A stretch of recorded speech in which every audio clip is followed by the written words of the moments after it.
I started it, so y'all better join. Get in here, baby. Let's have some fun. It gets boring towards this time of the day, so it's better on stream. And we have the live chat. The live chat is just 10 times better.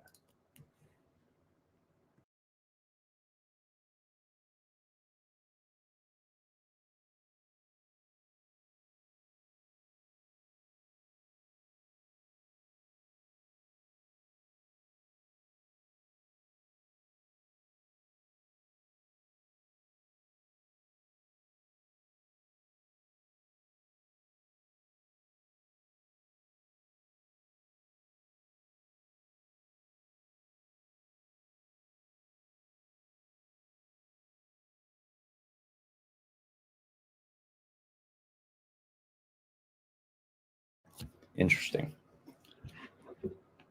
All right. Well, things might get quiet on Spaces. We're going to end up wrapping it up soon, but that link for the stream is up top, so all y'all get in here.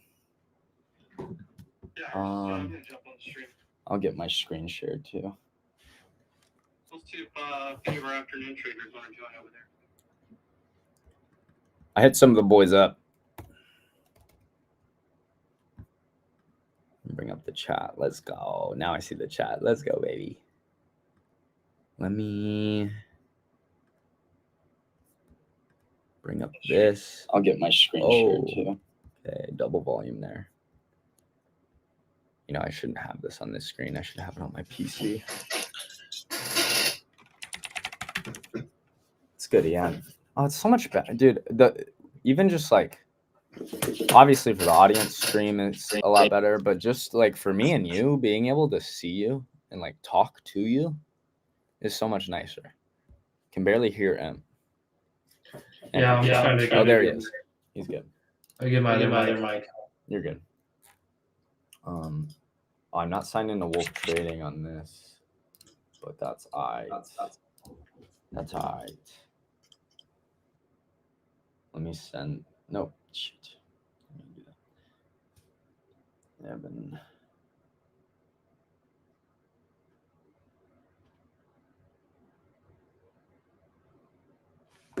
Okay. Oh, M got rugged. Uh-oh. Uh-oh. Okay.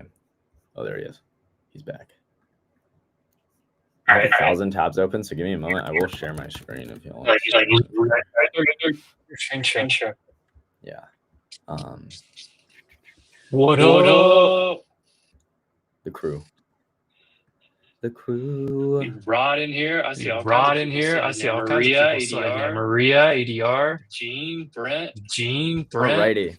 Oh, Kingface is slid up in here. Kingface is slid up in here. Kingface, we need the story. Everybody might have been wondering, Jordan, why? How did you know where the bottom was gonna be today? I didn't know anything, but we can expect bulls to defend this. Simple as that. Untapped, imbalance gets tapped into for this first time. Sweeping Friday's low. Do a little. Yeah, who's echoing? Yeah, who's echoing? Sure, Mike, Jordan. Sure, Mike, Jordan.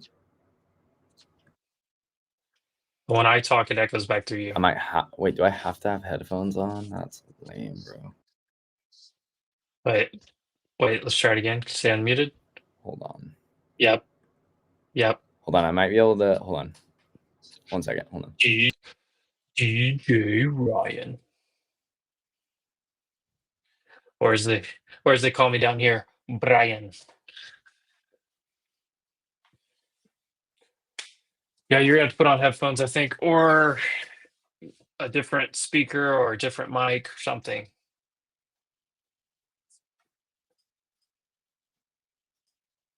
It's annoying. Whatever. I'll take one for the team. You get some earbuds or something, man. It's over the ears. A little much sometimes.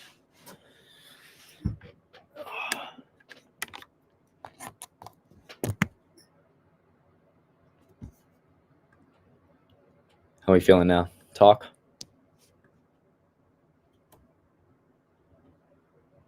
What's up? You good? No echo? We good? Chilling, chat? We good? Yeah, I think we're straight. I bet. We might get Rizzo.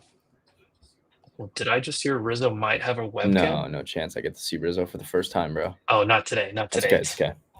Come on, Amazon's supposed to deliver like within an hour. We'll get Rizzo up in here. All right. I don't think I'm freezing up. I think my brain freezes up because I have ADHD.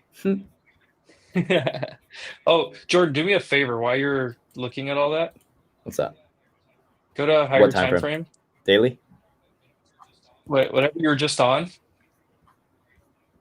All right.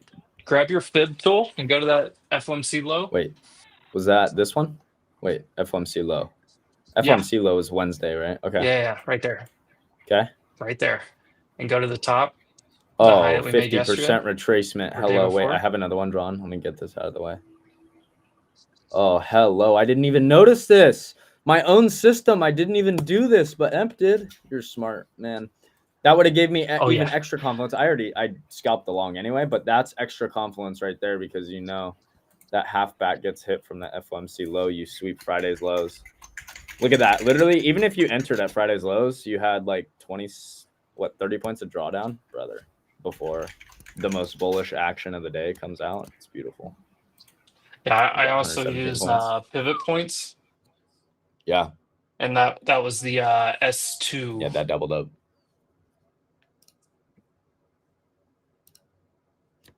Who is echoing? Might be Rizzo now. It can't be me. I have headphones in. I don't know. All right, what's up, team? What are you guys trading? Yeah, what's everybody looking at? I can bring up whatever. I'm done trading. I don't need to look at NQ and ES, but this is what I'm gonna usually look at throughout the whole day. So, but if you want me to bring up something, let me know. I'm putting on some see, longs. Dude, Rizzo, they found a bit of a long, baby. That 650. Whew. Where'd you get it? I'm starting it here. Oh, you're starting it here? Honestly, not bad. Like after that consolidation, Well, he ripped back up over that back testing. That he took the long with me Yeah. down there at the lows. He had the same kind of thought process. Oh yeah, that I took on top step accounts. This one I'm taking it for reals. For real. Thoughts on SPX 6650 test? That is IV low. I don't hate that, honestly.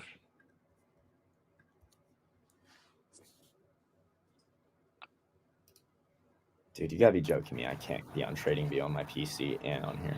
This is hot. Oh yeah, no, you can't. First time over the level, first back test. I'm not even sure if it'll hold, but we're in our starters.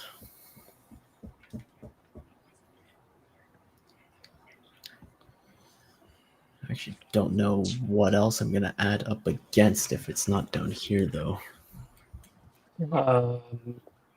27 to 34. It's the only thing that's sketchy for me is we're still just trading within this. You see the comments over there, Jordan? Let me switch screens. Hold on. Oh, I see Brent. Let's go. What's up, Brent? How do we handle the voice in the back of your mind when you are on the daily stop limit to not trade back in order to make your money back? Oh boy. Well, that's a tough one. It's a tough one, man. Like, yeah. Can you throw that on the screen? Because people on X can't see the YouTube comments. Gotcha.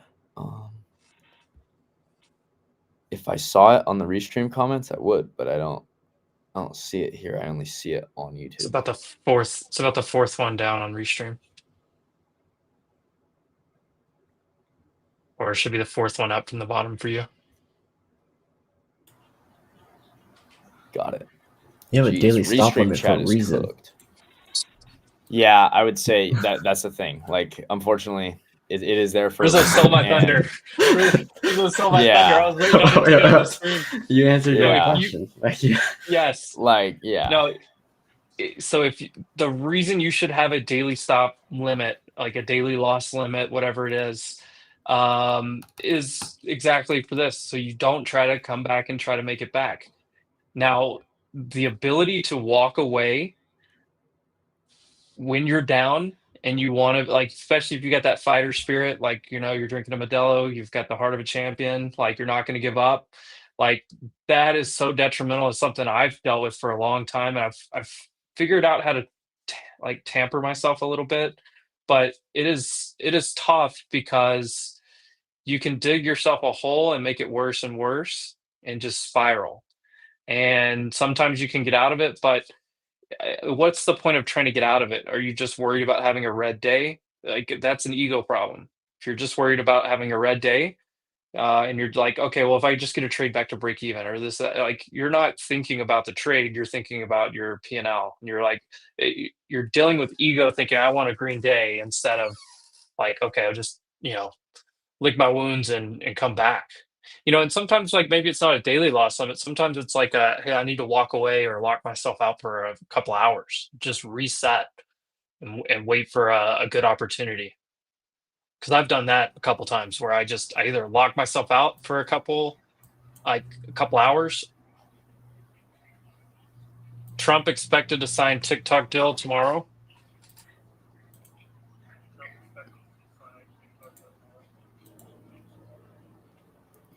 And also, the goal shouldn't be to make your money back. The first question is like, is there a setup? Sorry, I was just wrapping up spaces since all of you guys came over here. Almost everybody dipped out. There's like a couple hundred people left, and I just told them, get over here. So we'll wrap that up. Oh no, I'm on my cord. Modelo time? It shouldn't be like the monetary value. It's like I walk away when bulls aren't in control. Today I stayed around because I actually played downside, but bulls failed this morning, and I hopped back in bed for a couple minutes. And then I was like, what? I'll just put on some puts. Why not? Yep. As soon as this is the key for me. Again, you look at this market. Every time we've taken a dip, look at here. You take a dip, bullish order flow. This is on the 4-hour. We respect. Here. Can you use the other layout that makes this a little bit bigger? Puts us on the right side. Yeah. Let me see. Oh boy. How do I? Oh wait, I got it. Should be like, of all the designs, it's like the very last one. Does that work? That one, yeah. There we go. Yes. And you can just click back on that comment to drop it down. Oh, got it. Yeah, I'm freaking chopped at this. I apologize. So again, it's just continuously every time we've tapped in, you see us continue to respect. I don't even know if we actually wicked in there on that one. It looks like an equal low, but we did on ES, just continuously every time, right? And then you see this market finally. What do we do? What was this? This was at the beginning of the week here, starting Rosh Hashanah. What do we end up doing, right? Bullish order flow just gets completely freaking disrespected. We have not seen this at all this whole time. So this becomes what? This will really extends all the way down here. That's all imbalanced price action. And this becomes from bullish to inverse now. And then the key here also is not only did we just run through this, but we ran through this with displacement. Displacement equals imbalances for value gaps. And so you see bearish for value created here. I already drew it. Sitting right here, overlapping that inverse, market blows through, right? Showing that we're trying to flip order flow. We go retest that. Obviously on the lower time frame, you can find entry models off London high, Asia high, into those like IB lows, Asia lows, New York session from yesterday. And it's beautiful because on this higher time frame, do you see any imbalances or anything until what? Until on the daily, you look left. What do we have? Well, we don't have anything until here. Friday's lows. You have daily imbalance. Daily bullish order flow gets tapped into for the first time. And that's when we finally see some bullish action. So just, gosh, textbook. I didn't even hold this long. I just scalped this. But if you were sitting back waiting for more points of confluence, like Rizzo over here, you could be really sitting in something. I just don't know how far this can really go here. With us retesting all this, like, okay, we run through this, cool. We can trade to this high, but then we have order flow there to watch out for. We'd really need to run through that to be able to get to these highs. It's just, I don't know, a lot of spots to run through for the bulls, but they can do it.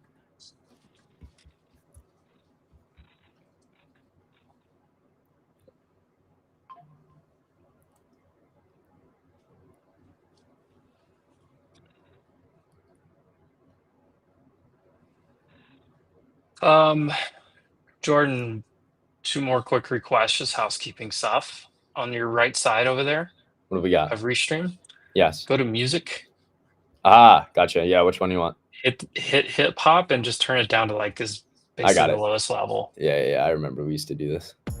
And yeah, no, just drop it down. How's that? There. Too loud or good? No, it's good. Background, and then on Alright. design, Yeah. go ahead and toss up a ticker bar down there. I hit it earlier.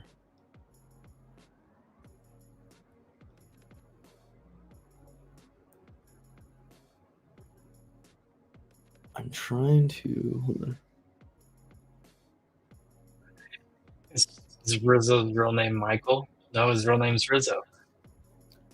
Who the heck asked that question?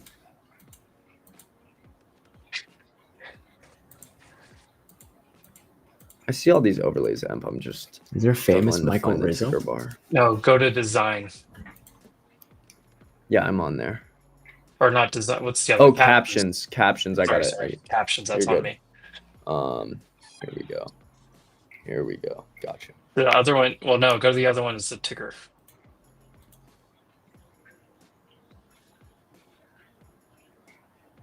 Got it. No. What one then? I ain't got no It's more, like no down. others. It's down lower. It says ticker bar.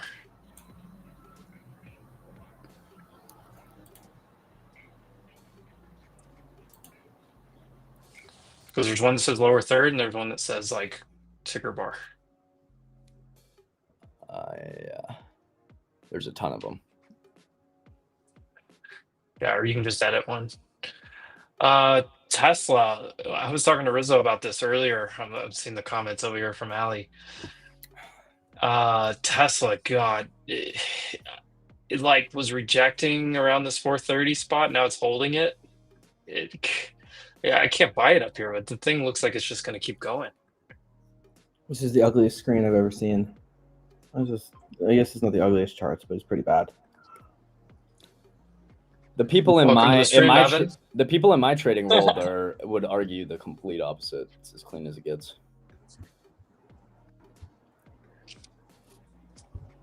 Gotta hit them with the white charts, the cream colored. Feel like I'm on the sand dunes right now. Oh, there we go. Can we get EMP charts up? He really hates my charts. You know also what? got to zoom in a bunch when you're on I stream. will not so zoom you can see in. it. Nope. You can see it. It's beautiful. What do you mean?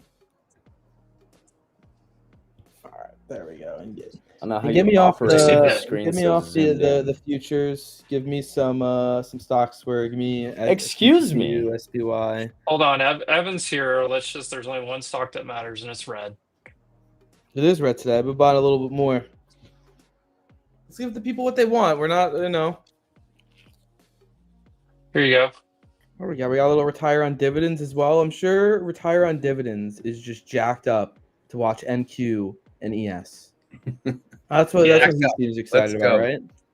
I mean, This is the most arguably, that's interesting why. Tesla. She's a good one today. Tesla's What's gotta Tesla doing? come back down sooner or later, right? Well, you think that, and then you see this like flip spot up here, and it just keeps going. It had all this area rejecting here, and then it came back and held it. It's crazy. And just to be fair to Evan, I don't know where this like catches support up here. I don't know if it's maybe 250, but Apple does look like it's going to go get that new all-time high. I would be surprised if it just stops short of it. It may have to come down here first. And What do are some one of the these. pullback points you think? What are when you're looking back? Is it 250? Well, 250 because this previous high over here. You've got another level down here like 247 possibly, and then this gap fill in the daily 9 EMA right here, just like 246. That would be the spots I would look for if I was trying to get in somewhere. If it does have a couple bad days, you see 240 again. That's a solid spot with these highs to do a little SR flip. Can we look at Tesla? 440. That one's having a great day. Yeah, I just had that one up Robinhood here. is doing pretty good. MSGS. Evan, are you even paying attention? No, not really. No, I am. Now you are like you're really overbought on a lot of metrics. We know Tesla can keep going, but It's matching up. I'd actually go back to that. It was matching up to some of those highs from prior. yeah, it's right here. If it gets over that, then you have a gap unfilled here, and if you get to like this Are you a big 465, gap believer? it just so like the way gaps work is things travel faster to the so like here. Let me show you an example. Because like the volume profile is what makes this even easier to see. So like when we started selling today, we got below on SPY, we got below this spot here, and it just traversed this rapidly because there was you see how like this is where more things traded, this is where more things traded, this is where there's like light volume. So once we like lost 662 today, let me see. Like right here. So you see how like here, let me go to a 5-minute chart, just make this a little bit easier. So on SPY today, we bounced right here and we tried to hold right here, and then we lost it, back tested it, and then you see how this like just accelerated. When you look at the daily chart, this is where it held, was right here on this like volume node. And then once it lost this, that's where this acceleration happened. And then you see where it's like slowed down and stopped down here right at 660. And if I do 660, look right where we stopped. 2 big wicks right here, 660. Exactly. So there's a little volume profile lesson for everyone. So when you have pockets like this, you're going to travel faster through them. Interesting. All right, that makes sense. Any of you that tune into the Future Show, you hear Gov talk about it a lot. It's also a big piece of kind of Rizzo's trading style is the volume profile. He uses the letter periods and stuff a little bit differently, but he also sees that same profile.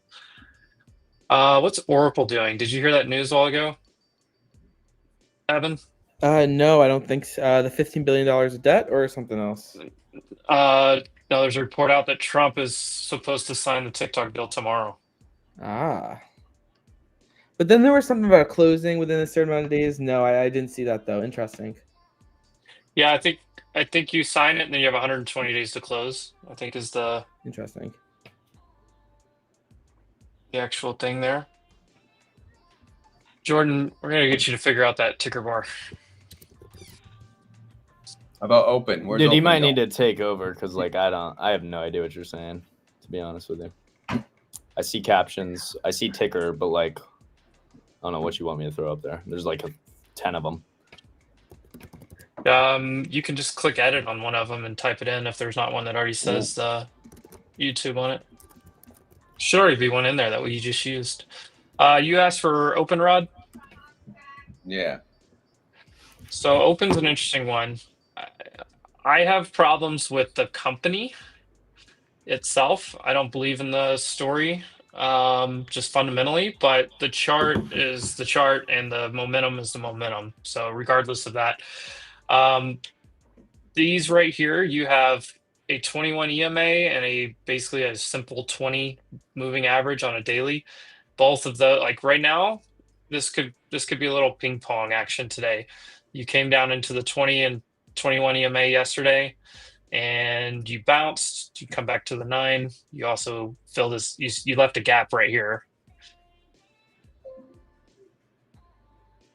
but right at the $7 area, which previous resistance can turn to support. So it looks okay, but your first target's going to be right here, the CMA 9 and this previous low 840. And then above that, you're looking for like 880 to $9. And this one, you could say you have this volume area too that you could move through pretty quickly. But you have to go far left on this one because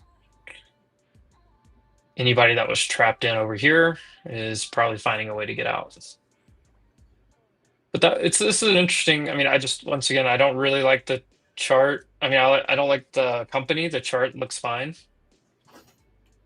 You do have an unfilled gap still underneath you. So if you reject here, that's probably coming back down. You don't want to sell your What house else is? an app? Not really. I come from the real estate world. I still work in the real estate world, and to me,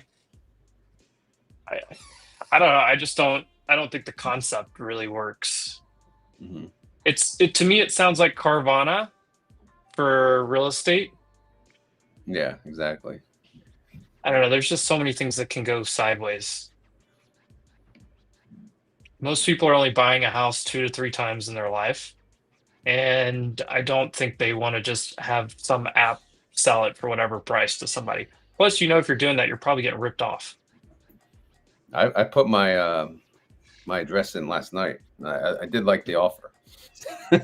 I know there's more to it, right? Well, Obviously. they always offer you way under.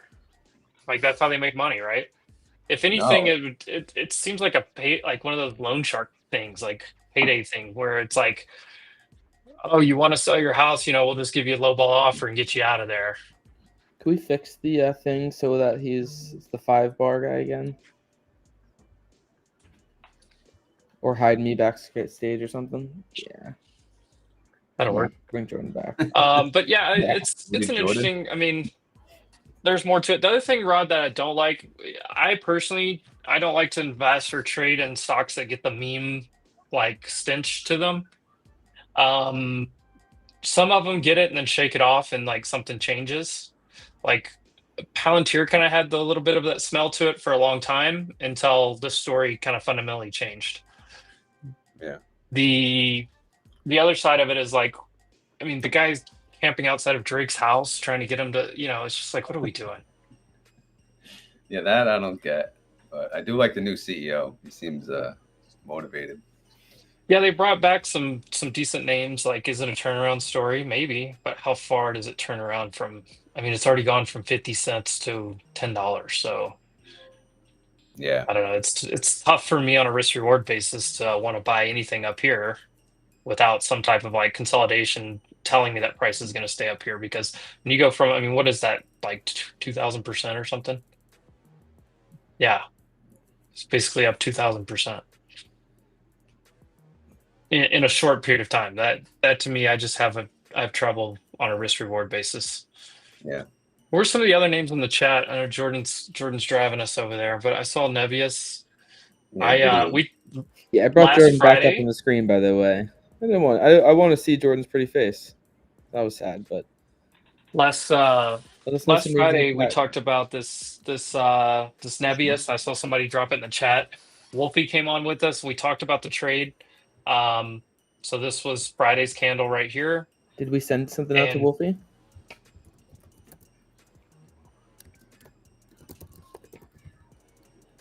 Did we send something out to Wolfie for today? Yeah, I have no idea. I did. But it's when me and Evan, our ADHD gets going at the same time, it's rough. Nebius, there's let's go to the 4-hour chart and make this a little bit cleaner here. We talked about this wick getting filled back in. And we said the midpoint of that 105 would be worth watching here, and then 103 was the other spot that Wolfie was looking at. I closed all of this already, but it did continue. So this is Friday's action. We got the follow through. I closed out on Monday, and then yesterday just consolidation, move higher, and we did completely fill that in. Nebius looks really good. Now, can you get into it up here at all-time highs? It's a tough ask, but if you got in the trade on the curl that we were looking at on Friday, you're sitting very, very pretty here. Probably a good trim spot, but when you look at this consolidation area was what, $13, 13%. So yeah, basically where we're sitting right now is, you know, a standard deviation. This range moved one time higher.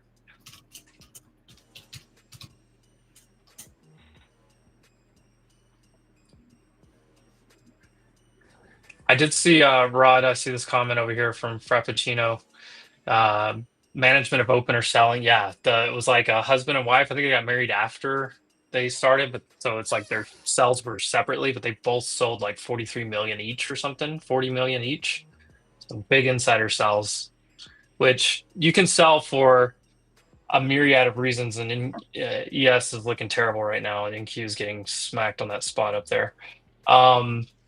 You can sell for a lot of reasons. So just to be fair to that, but there was a lot of insider selling. Yep. I gotta jump. Maybe I'll hop in later after my meeting. Have a good All right, one. Rod, appreciate you. Sounds good, Rob. Take care. You too, brother. Hood's having a decent day here. What other tickers? If you have other oh, Lulu. I see Lulu in the chat.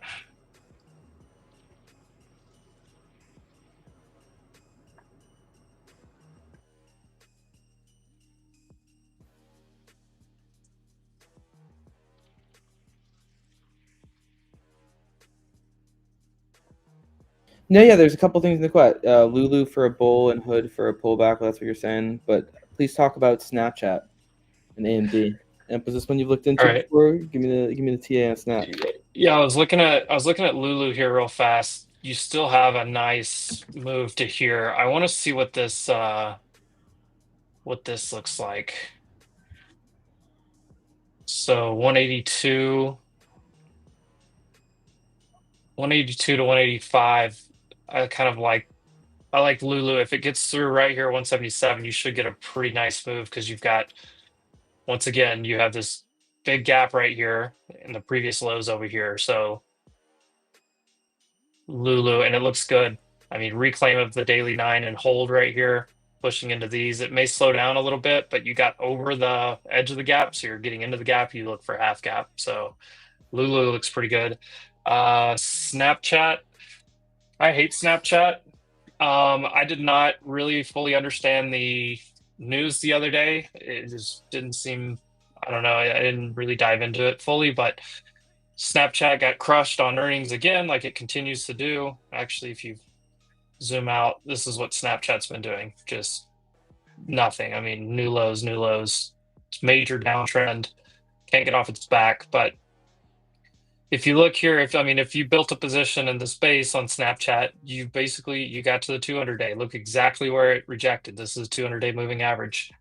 Exact rejection there. You really want to see it hold this 50 right here. This 50-day moving average is right at just call it $8 to be easy, 8.10. You really want to see it hold here. So this isn't a terrible look for the wick right here, but I don't know, it's tough for me to get excited about Snapchat. Snapchat to me is like the AOL or MSN Messenger back in the day when I'd finish dinner and go turn on the dial-up internet and chat with people, and now there's just everything is better. There's so many better options. And I think about Instagram, WhatsApp, all of those do everything Snapchat does. I mean, Snapchat I think is just a dinosaur. AMD. Oh, AMD is a tough one. You're under the 50-day here. You have you're reclaiming into a big area. So you see these two lows right here. What's that, right at 158? You reclaimed into those. and you held those today. So, I mean, if we just draw a simple line here, so basically right there, just give or take, you have support, it broke, undercut it. It kind of, got rejected again, but it's reclaiming back into it. It's also the volume point of control we were talking about a while ago. The 50-day is going to be your problem here. Don't really have a whole lot of downtrend to think about. If we look further left, I think AMD's okay. I don't really have a problem with this chart. It doesn't just like jump off the screen at me, so it's not like, oh, I need to take something on AMD right now. But I don't have a problem with it. Oh yeah, Victor's in here. I see Victor over in the chat. Victor,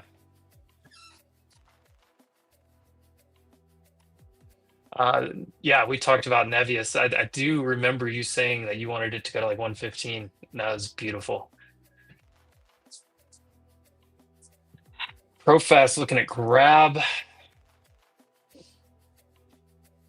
Grab's another one that's made a big move. How do you get into it? It's tough. So like I'm having the same issue here. I mean, so this base that this right here, this is a great base. You built a ton of value here at the $4 to $5 range. What do you have left?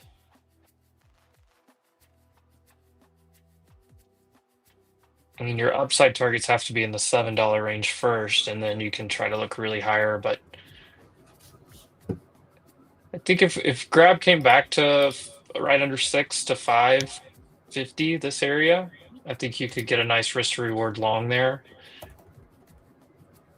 I mean, if it just starts trending, you could watch for reactions on the daily 9.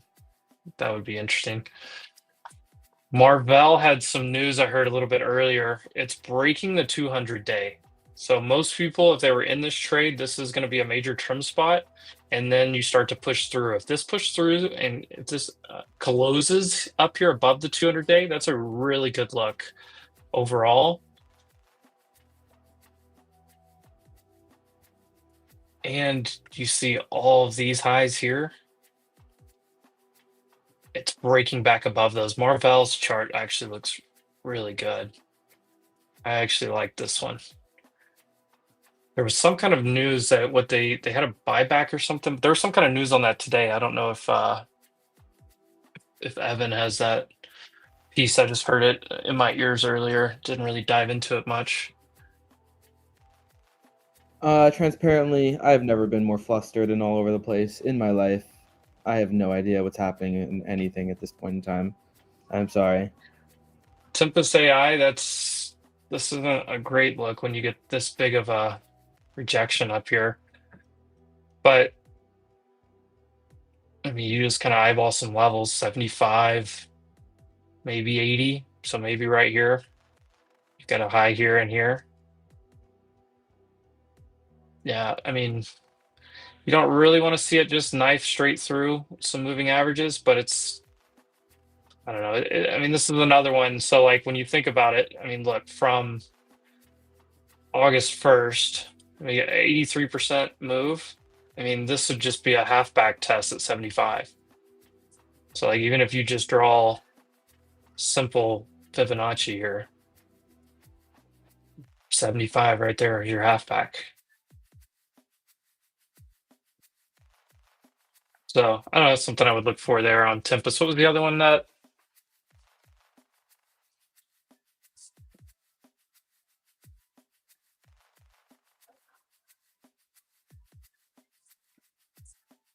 Oh, Affirm.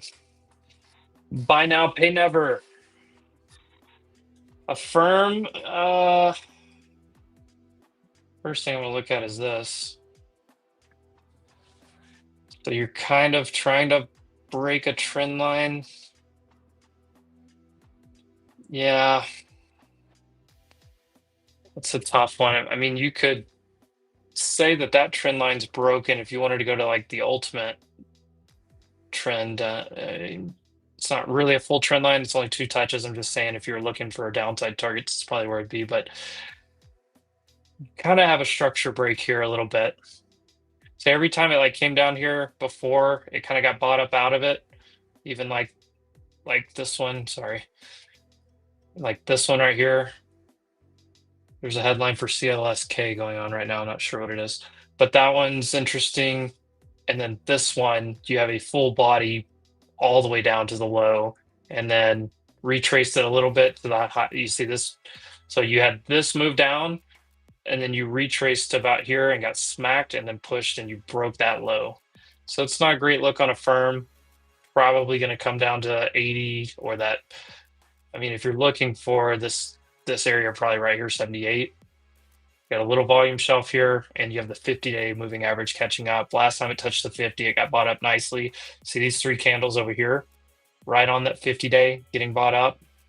So, I mean, that would be an easy risk reward if you saw this on a firm the next week or so. Easy risk reward, you get long on the 50-day. And if it closes a candle or 2 below, then you just know that you can get out. We need paper in here to go through some charts. I mean, I love charting, but lift, what in the world do you do with lift up here? It's trying to hold this gap still. It looks like it probably is waiting on this to catch up. There's your daily 9. You can see how it rode it. So whenever you get a move like this, there's 1 or 2 things typically happens. You either go sideways and consolidate like you're seeing, and you see these EMAs and moving averages kind of catch back up to the action, or you see it come down and kind of like fill in a gap or hit half gap. You have previous all-time high, I believe there, or not all-time high, but 52-week high, I guess, 21. I mean, if you go far enough left, this is an interesting.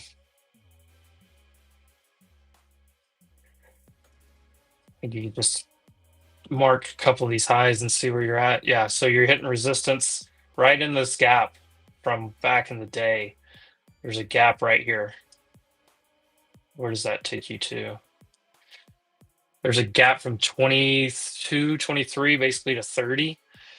So, I mean, your best case scenario on lift is probably hold this area, push back through this. Once you get through this, then you should get that move up to 30.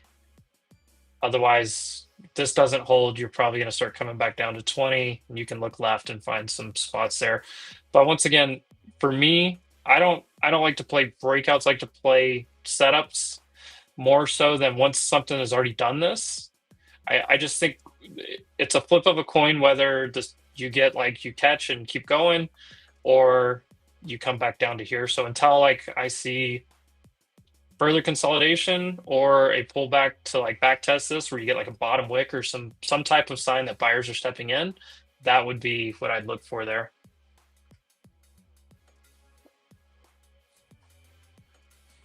Evan, are you still here? I am, but it's just a tough time for me. If I don't know why it keeps defaulting to this camera setup sometimes. We're asking about Baidu. You bought Baidu, right? Yeah, I closed out of Baidu. It's actually still, last time I looked at, and I think I looked at this morning and we talked about it. So Baidu I bought way back here somewhere, I think, on this day, and I closed it right here one of these days. I closed the rest of it. And once again, it made the big move up, and once you make that kind of move, you kind of wait. Baidu's chart looks weird, honestly. If you go to a weekly, it looks a little bit better because these China names trade overnight. So a lot of times during the day they're just really gappy because of the overnight moves. So it's kind of hard. So if you go to weekly, you can look at that. But you basically came down and filled this gap right here. So you see the low here was the high here. So you kind of filled that gap. The 9 EMA, this is what I was talking about a few seconds ago. The 9 EMA catches up. The gap fills and the 9 EMA catches up. Boom, buyers step in, and you see the next day, today, we got a nice push up. You also had a news catalyst today. And on this chart, if you look here, watch this. I mark yesterday's high and 2 days ago. If I go down to a smaller time frame, Look where pre-market was trading right at that resistance, and then on the opening drive, it flew through this rapidly because it went and filled that gap. So like if you go back to the daily, you can see once we got through this, right, pre-market into the first few moments, then you had a news headline, it flew up, filled this gap rapidly.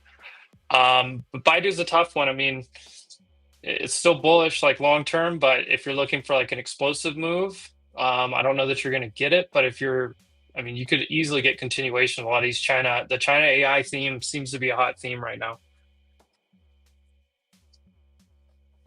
Evan, do I need to open up? Oh wait, we're still an hour. What time is it? I thought it was power hour right now. Never mind. We're all good. Yeah. Time change. False alarm. Going. Dude, I looked over at the wrong clock. I have 12 o'clock, 1 o'clock, and 2 o'clock all on my desk, so it's always fun to deal with. What's up, guys? What's up, Suck Sniper? I'm taking a look at the current market conditions real fast. Let's go take a look. Ooh, that's not what I wanted to see. Reject. Fair value gap. So Jordan, you here? I'm here. This 15-minute, you would call this a fair value gap here, right? Yep. That's all imbalanced price actions. Until we really run through that, it's hard to be super bullish. So after that bounce. So if I do this right here, I'm not a big fair value gap guy, but that's like the fair value gap right there, right? Yep. So if I extend that over, look where the top of this wick came back to. Yeah. I also have a fib drawn there from the other day. Just there's always potential, happens to be like, that. you know, since we did end up trading Shooting in it, star. we're rejecting the top. So right now it's like deciding factor is the bottom of this imbalance, you know. It's like, okay, we might be able to try and hold the bottom of it and then try and test the highs again and run through. But if you lose the bottom of this again, it's very likely those Lose the lows bottom just of come this, back it into gets play. ugly. Yeah, exactly. So if this then that, always. This is the tough thing. So like we know overall we're in an uptrend, right? Just overall uptrend. Now we know from yesterday and to today, it's a downtrend within that uptrend. And then we also, when you get a big move down, you get some kind of relief, right? So big move down, relief bounce. A lot of certain ICT traders and other people that just look at this imbalance. I mean, whatever you want to call it, fair value gap, whatever you want to call it. Once this comes up and fills, that's probably where shorts are waiting to get back in, right? It's also on an hourly too, so it's not just your 15 minutes. Also, like, we're also just trading in a complete hourly bearish spot, which is like 790, goes all the way to 790.25. So it's just that Look at added on this top too. of it, you know. So this low from Monday morning. That's like a complete kind of right structure shift under that because we've been respecting that area every time we've dipped, you know. So yeah, so that's interesting. Here's the so there's the fib that you can see just drawn clearly on an hourly chart. There's the low from FOMC. There's the high we made. So we start pulling back like yesterday and, you know, into today. I'm drawing this because now, you know, instead of kind of one time framing up, we come back down. So now I'm like, okay, where does it retrace to? Well, here's that first spot, your 50% retracement.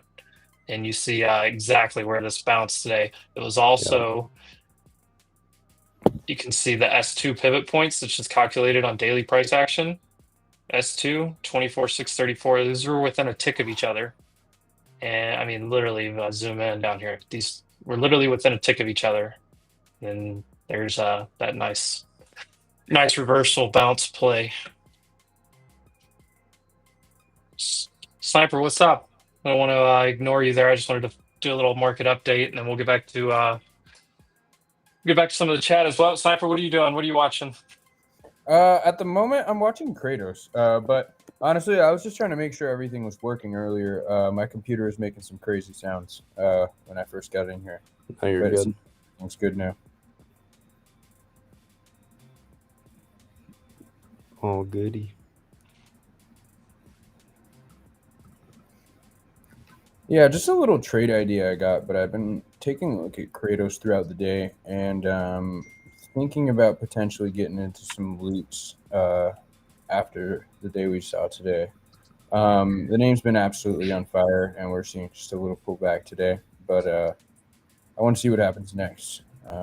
Very interested. It's tough. Yeah, I know. You make a 40% move, it's tough to like buy on the first down day, but like I get it too when you're in a big move and you've got huge tailwinds behind you with Kratos defense and all that stuff going on right now. Nubank is one. So let me show you this chart, Sniper. This is one that so like you got a huge earnings pop here.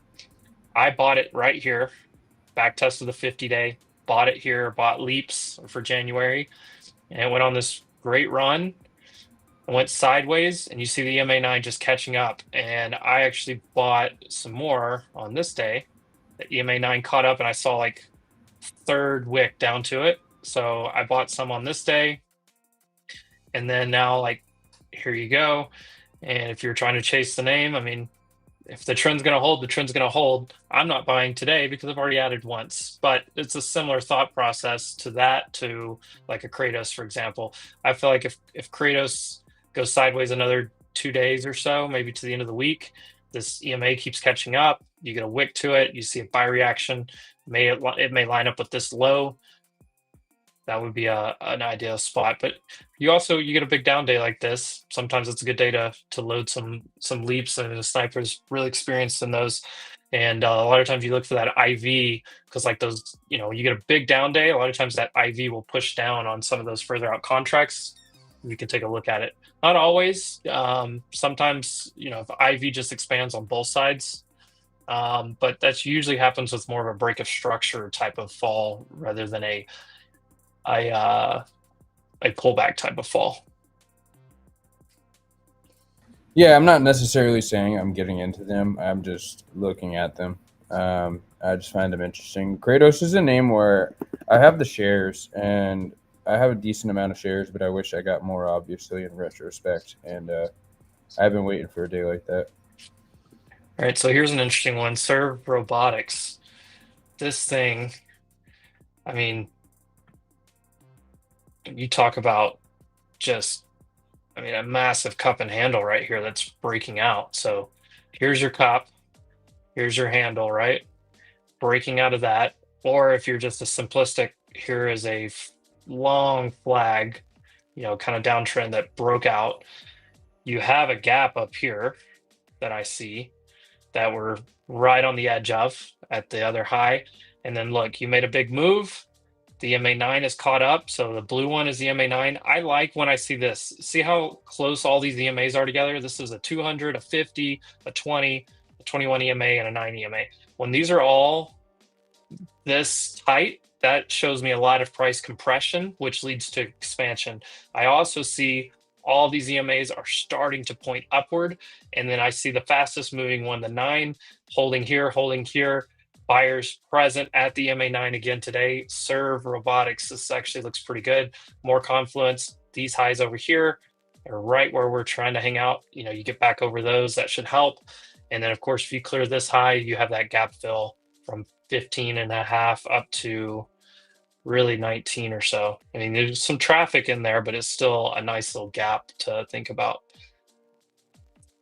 Also, if you see this last year, October, this mid-year high right here is also right there. So resistance trying to turn to support, previous resistance right here. It tried to be support, fell, came back.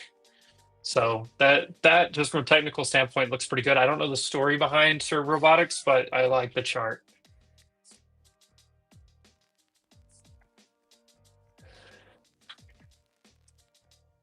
I'm not big on quantum, but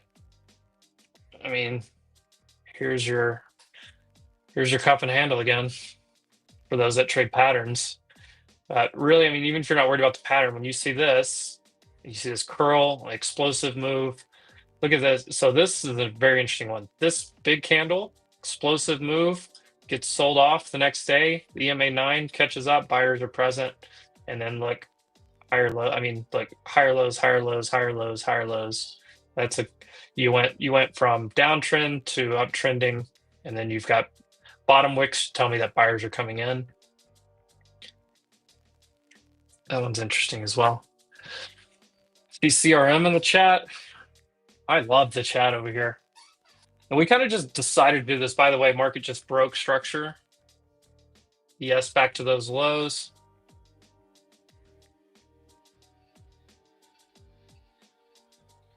Target Taylor Swift news.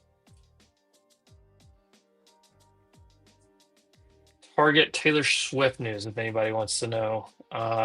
Some kind of exclusive partnership Target. I don't know what it is, but probably seeing this little news candle go off right now. It doesn't mean chase it right away, guys. Do your research into it. But if you're looking for Target to come back from just death, I mean, is Taylor Swift the answer? I don't know. This chart does not look great, but when you look at, gosh, I mean, I can go to higher time frames, obviously, but here's a monthly chart. You look where all these highs were back here on a monthly. Maybe. I don't know. I'm not a big fan of that, but I know some people are probably looking at this from a value turnaround play, but you see a tough downtrend. If you see this break and curl, maybe put Target on your list. Sorry, that was just some news. CRM was in the chat. CRM's getting tight here.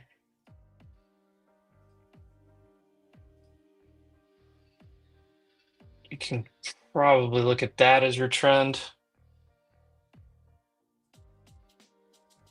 How tight is it getting on the upside? Oh, yeah. All right, so you have a really tight chart here.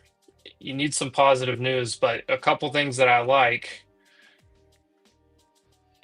You kind of held the same area. Now, if this downtrend breaks, not only do you get over all these EMAs, but you have a lot of room up to a 50-day. And you kind of have some support here, so you can kind of define your risk. So if you get in CRM, you can kind of define your risk as one higher low, higher low, higher low. So you can kind of define your risk in this area with this trend line as help, and you look for this to break, and you might get a nice move up that way.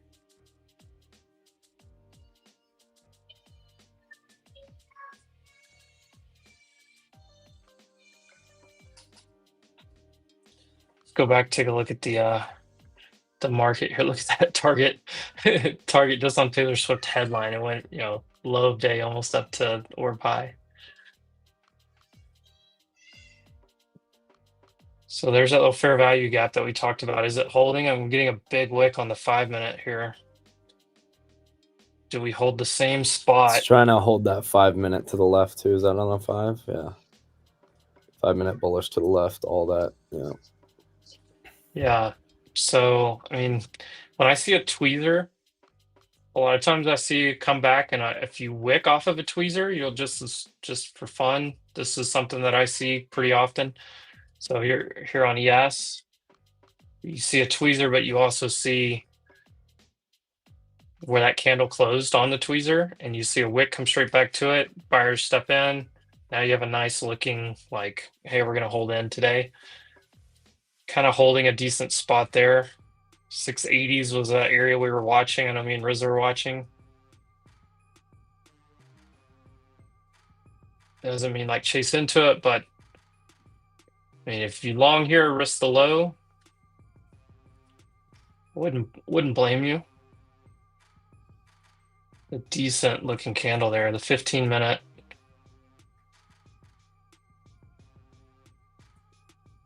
So sellers present here, coming down. Now you've got some buyers present. If this candle follows through, is 15-minute candle, so you have to give it some time. But it's not a bad look on the 5-minute when you get that. So you still see you're still hanging out in the same area, 700, whole number, but you took a little liquidity sweep down here as well. And look at that, flying back up. I mean, in a matter of seconds, it's a 35-point move on NQ.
What else is going on?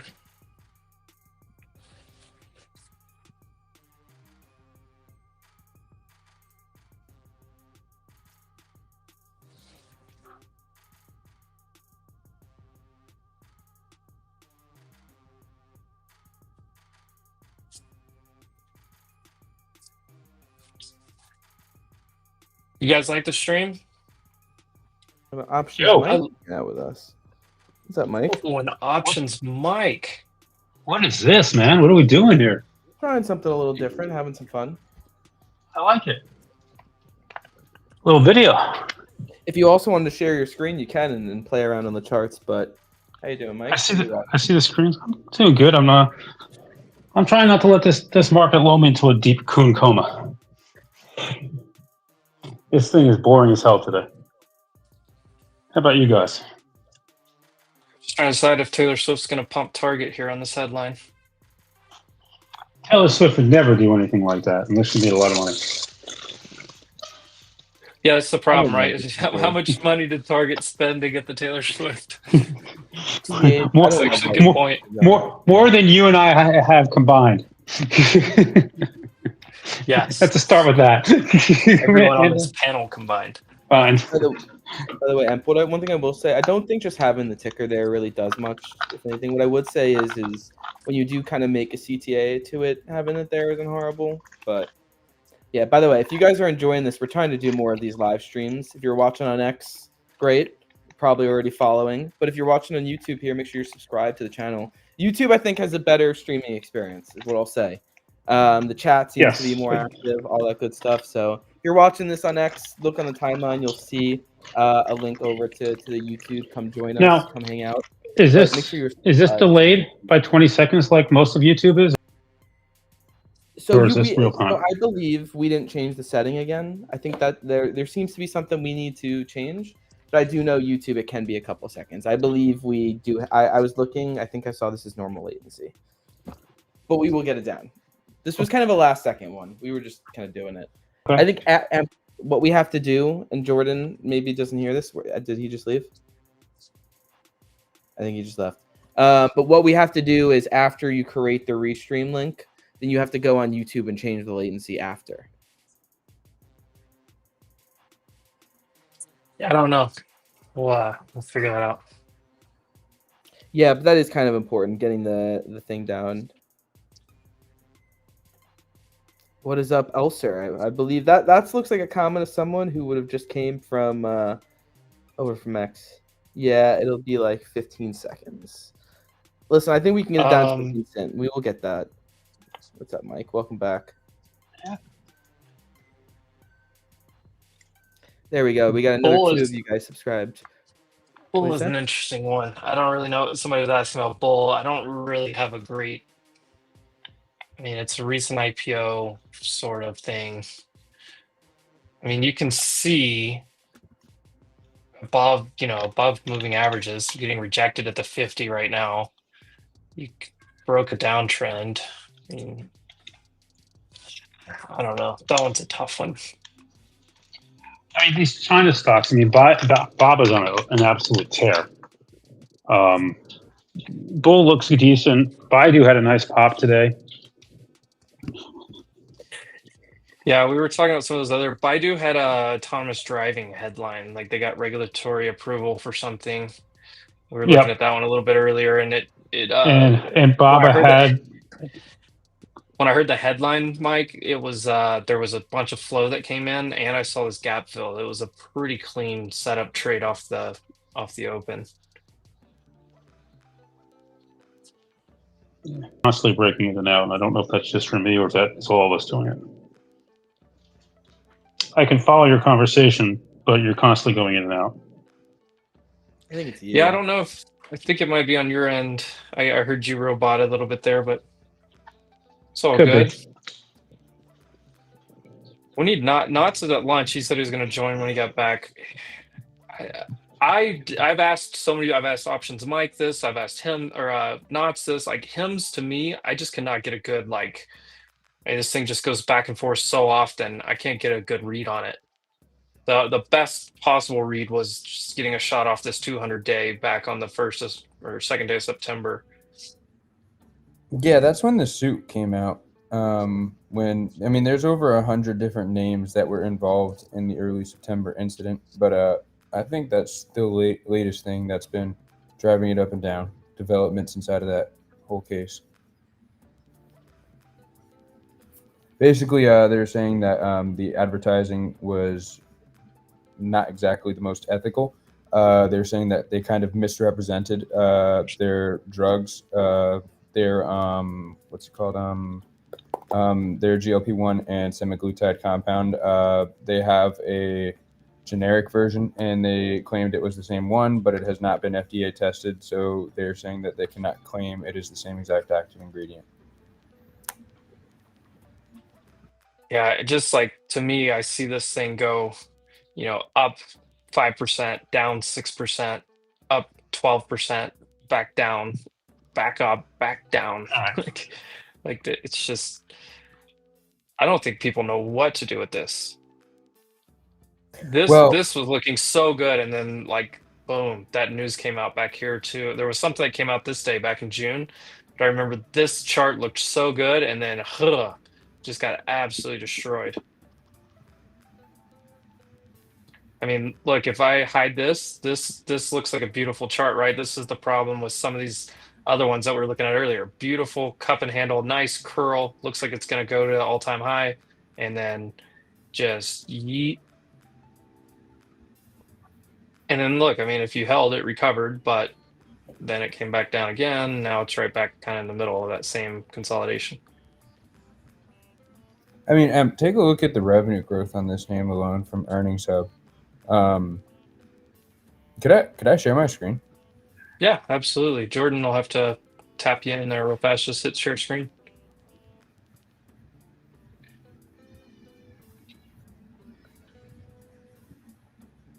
Okay, so I'm showing you guys the hub here. I'm only gonna spend a couple minutes, but I'll walk you guys through how I like to use the platform. But look at this revenue growth right here. We can pretty much see, it's been pretty steady, and this is something that you really like to see in growth stocks.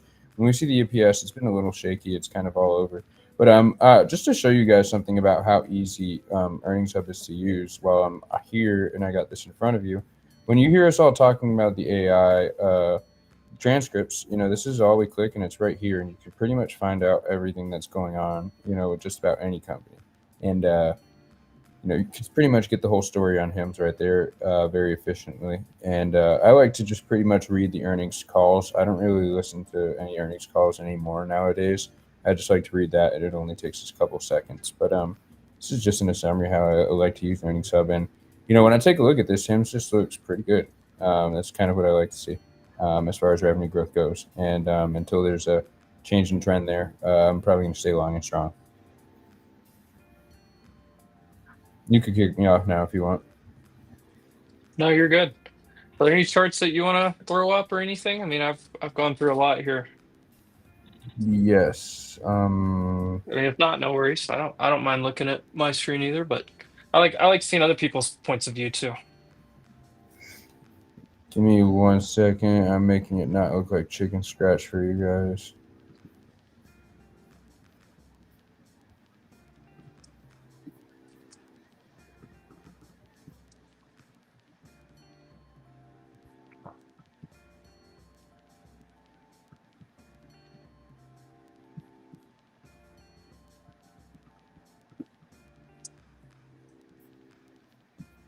We also can't see your screen, by the way. We're still in the Earnings Hub.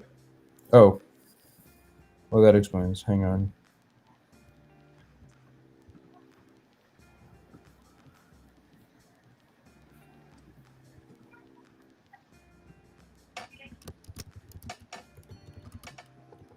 We just broke 800 subscribers though. Make sure you are subscribed. We're gonna get to that 1,000 mark. We're gonna start doing a lot more of these. I mean, this one we didn't even really plan this. It was just like threw out the idea and said let's just jump on and do it. Where's Jordan? I'm just staring at 3 profile pictures up here.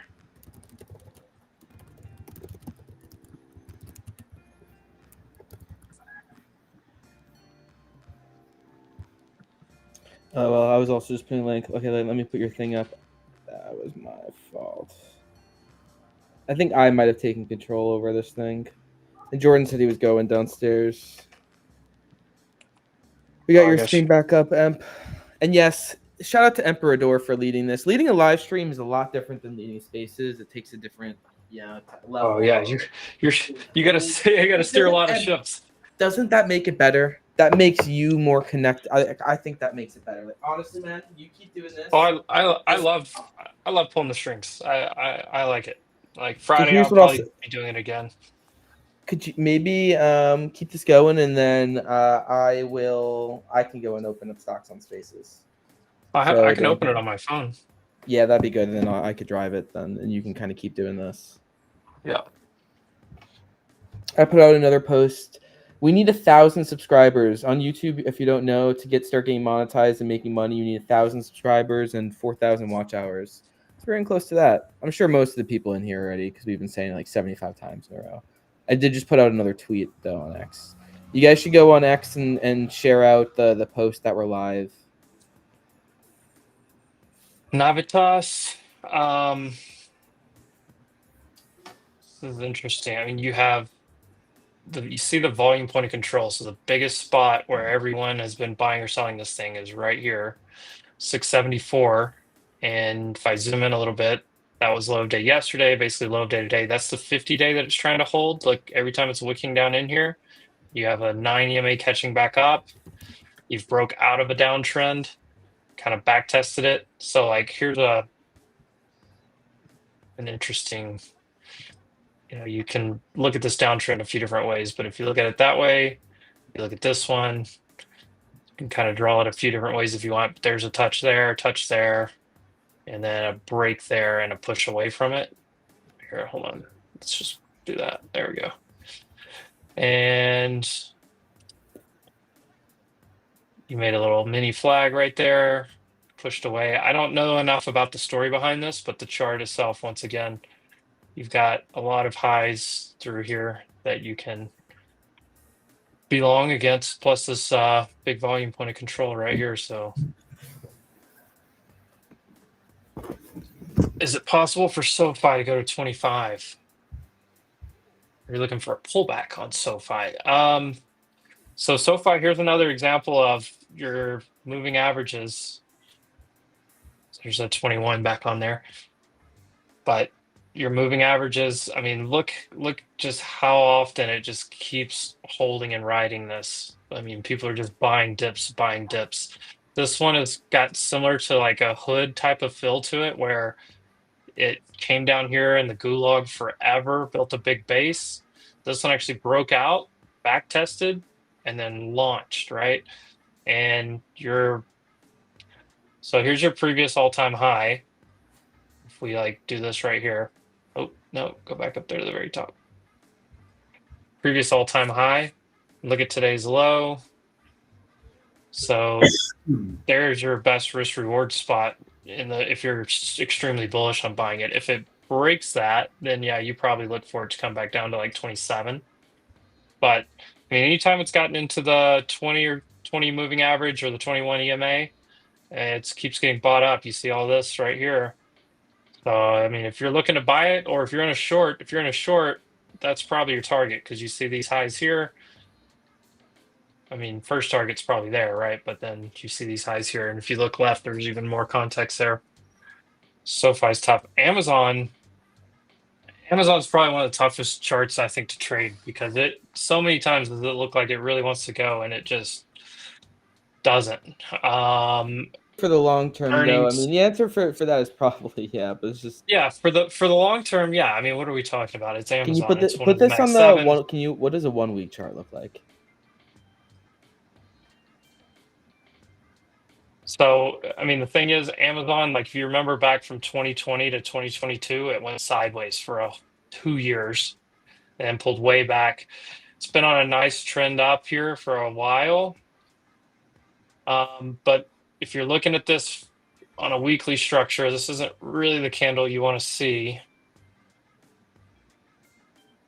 21 week EMA was right here. We're kind of where we're at, but 200-day, not too far away. If you're buying long term at the 200-day moving average is usually a pretty good bet. But you lost your big volume point of control up here.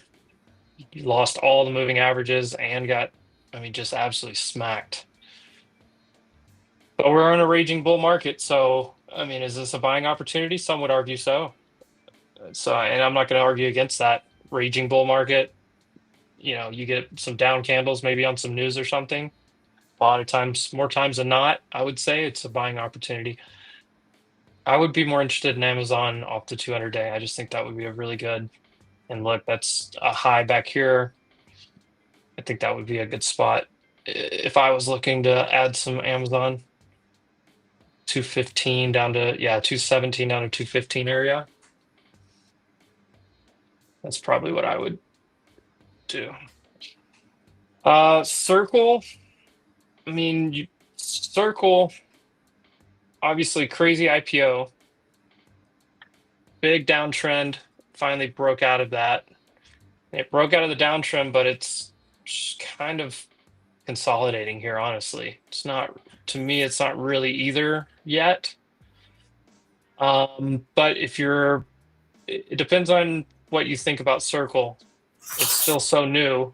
You have the issue of it's a new IPO that had a ton of froth to it, but then you also have a ton of time that people were probably accumulating this thing all the way down right here, all the way down, and then it's kind of trying to put a base in maybe, and in the same spot right here. But if you're bullish on stable coins and crypto and all of that stuff, the Genius Act, it's probably worth taking a look at. It's a very interesting spot when you see like this spot here and then trying to reclaim and hold. That's kind of interesting. I don't know. Circle's a tough one. I'm not a big new IPO guy. Here's Evan's BMNR. I just bought a little more BMNR. This literally could be just your typical flag, but I don't know. My As client long told as me you buy around 50. Any reason why you don't add volume to your chart? I have it right here. It's just like a lot of times when I'm looking at charts, I do look at volume sometimes, but sometimes it starts to like bleed into it, so I just turn it off. The thing is, volume can mean a lot of things. I know a lot of people like swear by volume, but volume can be a lot of things. What's up, Em? What's up, Frankie? Yo. It's my new listing up there. I put up there. Anybody wants to buy a house? Oh yeah. Yep, 3,800. For sale and open. Yeah, 7 acres. All right, did we get a family and friends discount? Yes, sir. It's on for 1.7, 1.6 to you. There you I'll go. take it for It's a 1.2. pretty big discount. Well, then Frank's not going to make any money. Open door will bid 1.3. Yeah, what does Open Door say? That's what I want to know. Yeah, they're probably at 1.3. That's you look Goolsby warns you can grab it all? against. So we already looked at Grab. Do you want to go to? Evan, if you have any thoughts on any of these, I'd love to hear your thoughts. I know you get in some of these other conversations too. Grab is just it's a little extended right now. That's the only thing I have a problem with, but it looks really good. This is a good chart breakout. Do you back test down here a little bit? Do people rush in at the EMA 9 like they have been here? Do people rush in here? Maybe tomorrow? Maybe today? If this got bought up, so like here's an EMA lesson for you guys. If this candle got bought up and we closed like break even or green, this EMA is going to push up with it, and this EMA is going to probably end up being like right near this wick. So like if we get a green day, if this pushes up today or tomorrow is a green day like this EMA is going to continue its trajectory like that, and it's going to look like probably when these touch down here, they probably looked like this. where it didn't quite touch it on the day of, but on the next, because this is a daily time frame. So like if your next two candles are like this EMA is going to do like this, right? And it's going to end up with that same trajectory. It looked like it touched. If you use EMAs a lot, you'll get familiar with them the more you look at them, but you'll almost notice that they'll move up. I mean, if you look at QQQ, it touched today. And look, this is almost the exact same touch we had on QQQ. I mean, if you're an ultra bull, I mean, the CMA 9's been working. If you look at all the times it worked back here, when it felled it, okay, you get out. But what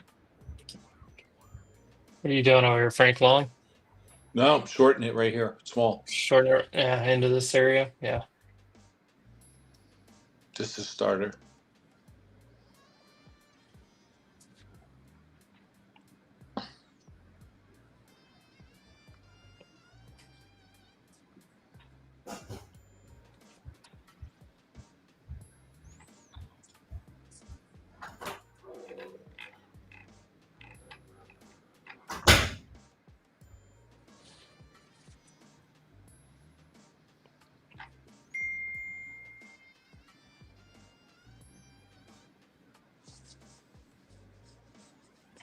You got a Pepsi question. I wouldn't be surprised to see this square off and make it to VWAP up here by the end of the day, Frank. You wouldn't be surprised if it went a little higher. Yeah, I wouldn't be surprised to see it. Yeah. If it gets back to this area now, if it puts in a lower high here right now, 720s, 730 puts in a lower high here and gets slapped, and you see sellers come back in, then yeah, you probably look for this area again. But I wouldn't be surprised after 2 days of selling, EMA 9 touch, half back touch, if they just square it back off into yesterday's lows. And like yesterday's lows and VWAP on ES are basically going to line up. Another hour and a half. It's probably going to be in that same spot, and it's the figure on ES 6,700. Wouldn't be surprised.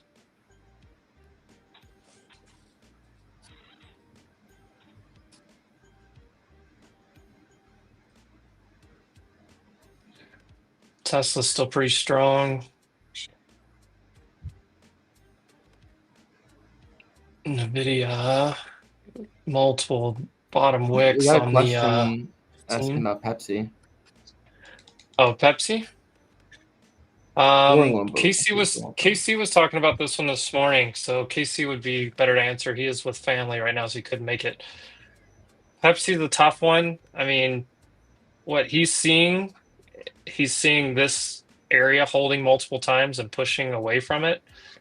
And if you really get in granular, you kind of have higher highs now. You have this tweezer right here. So today, getting this yesterday, big kind of bullish engulfing, and then today kind of a back test and a push. Like that's a pretty decent look. I mean, but the 200 day and the 21 EMA right here, 143.30. I don't know, that's tough. There's a heavy level all through here too that you're dealing with. I know I can't get excited about Pepsi. I mean, I know you said it was a boring one. I just can't get excited about it. That doesn't mean it's a bad trade or bad setup. I mean, I tell you what I see on the chart, but I don't get excited about Pepsi as a company. I don't know. I have this problem personally with, like, when it comes to trading or investing, either one.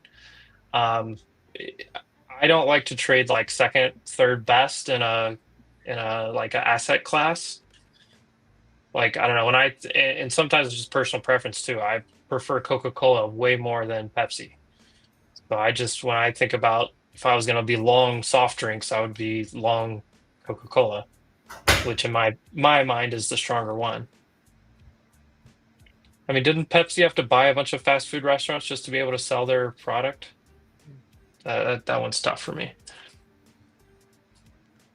But I don't hate it. I'm not a fan of a downtrending 200-day moving average into your action and a recent big failure above it.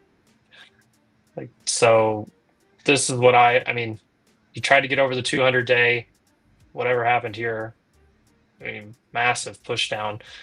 Didn't hold the 200-day, and you came back and you see these two candles right here, exact rejection on that red 200-day. So you failed to hold it, then you rejected it, and you're just kind of going sideways. But I mean, for a day trade, maybe, or if you're a long-term investor, I can see that this would be a tough swing trade for me. SMCI, if I could spell. Just keep my eye on the market over here real fast. 15-minute looks a little flaggy, Frank. I'm gonna get him back in. I'm actually green, but I'm not letting it. So I want to get. Here we go. There we go. There we go. Yeah, I see these, like this 15-minute resistance turning to support potentially. So where it was rejecting here earlier, then it pushed through it and came back, and it's holding kind of that consolidation. So not a huge thing, but just kind of a shorter term level. Let me get back to SMCI. SMCI having a problem with the 50-day, but in an uptrend. Kind of has a inverse head and shoulders here with your neckline right here at the gap. I like this chart. I mean, look what it held down here. This is beautiful. So you have, a huge gap down, tried to consolidate, couldn't do it. Came down, held the 200-day 5-6 days in a row, pushed away from it, and has uptrended since. Kind of created your little inverse head and shoulders here. Can get through this 50-day, a break of that. Like, I would look for a close above that, and then you try to look for this like probably 50 area, and then you've got a huge gap. But once again, another name that's got all kinds of rain clouds over its head.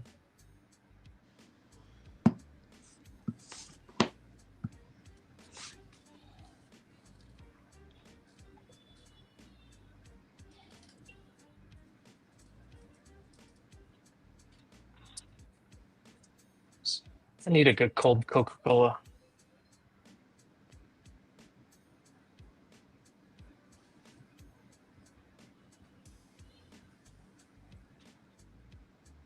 Is Rizzo still here? What happened to Rizzo?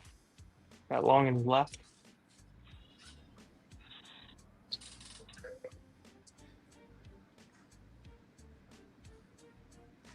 This is a tough call here, Frank. I think you could go either way. Yeah, I'm flat.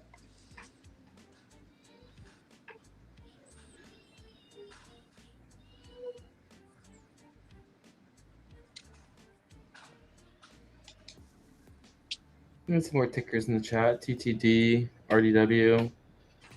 Just love the live stream so much better. Frozen Coke would be nice. We had a vanilla Coke fans. Emp, you a fan? Not really. Just give me the classic original Coca-Cola with pure cane sugar. Glass bottle if possible. May go pour myself a glass of Coca-Cola here in a second, actually. TTV. Ugh, what do you do with this? I mean, this is the 200-day into earnings of the rejection of all rejections. The volume point of control is 54. So if you are long, that's where you're looking to get back to. You have a double bottom at 43 that you're coming off of, so you have pretty defined risk. Today's low of day back over the 9 EMA you closed above it. So like here's a quick, so push back to the 9 EMA and get stuffed. Next day you push through it and close above it. And then the following day, the third day, your low of day reclaims it exactly. So if I zoom in, you can really see got rejected and closed under it with all this other area of rejection here. The next day pushed through, closed above it, and then today you right there came down and held it at the low. Pretty decent sign of reversal. It also is above all this rejection at 46 and change is now flipping to support. So you probably trade this back to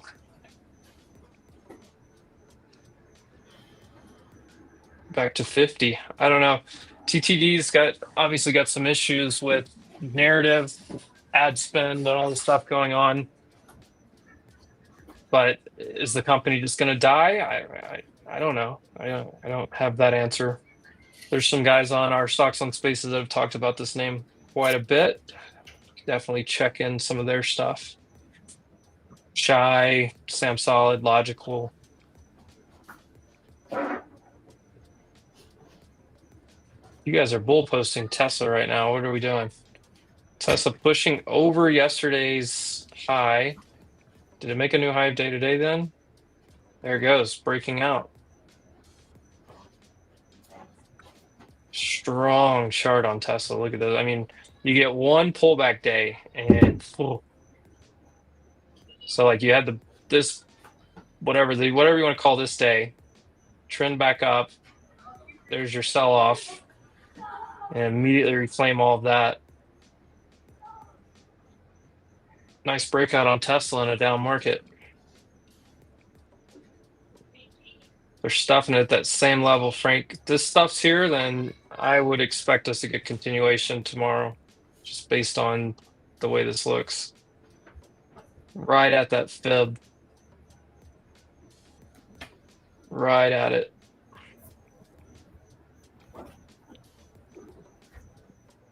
Two pieces of confluence there.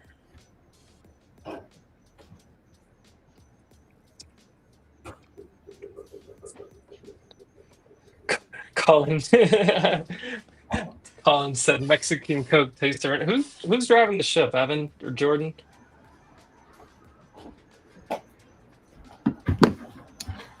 It is me. How do I get off of this? I don't know. I'm around. I'm just gonna leave and then we'll see what happens. Is that okay? Yeah, I'll just kick you off, and then if you come back, Yeah, you'll be that'd back. be good. Wait, can you do something? Yeah. No, never mind. You're good. Don't worry about it. I'll figure it out.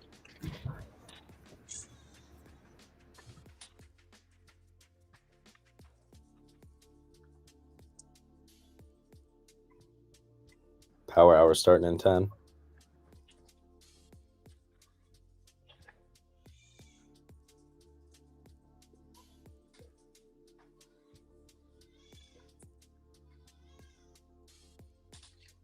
Vanilla Coke is the go. Jordan, do you have the controls over there? Just curious.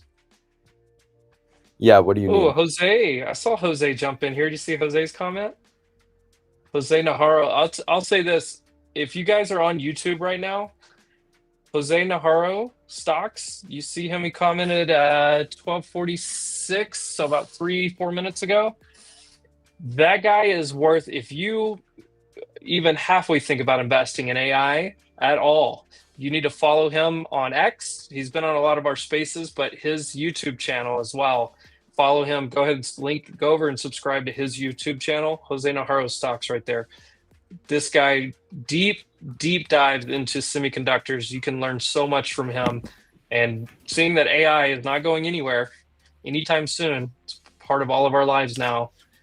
If you're an investor, you need to be educated on it. That is a perfect resource. So cool to see Jose jumping in our stream chat over here. Yeah, let's go.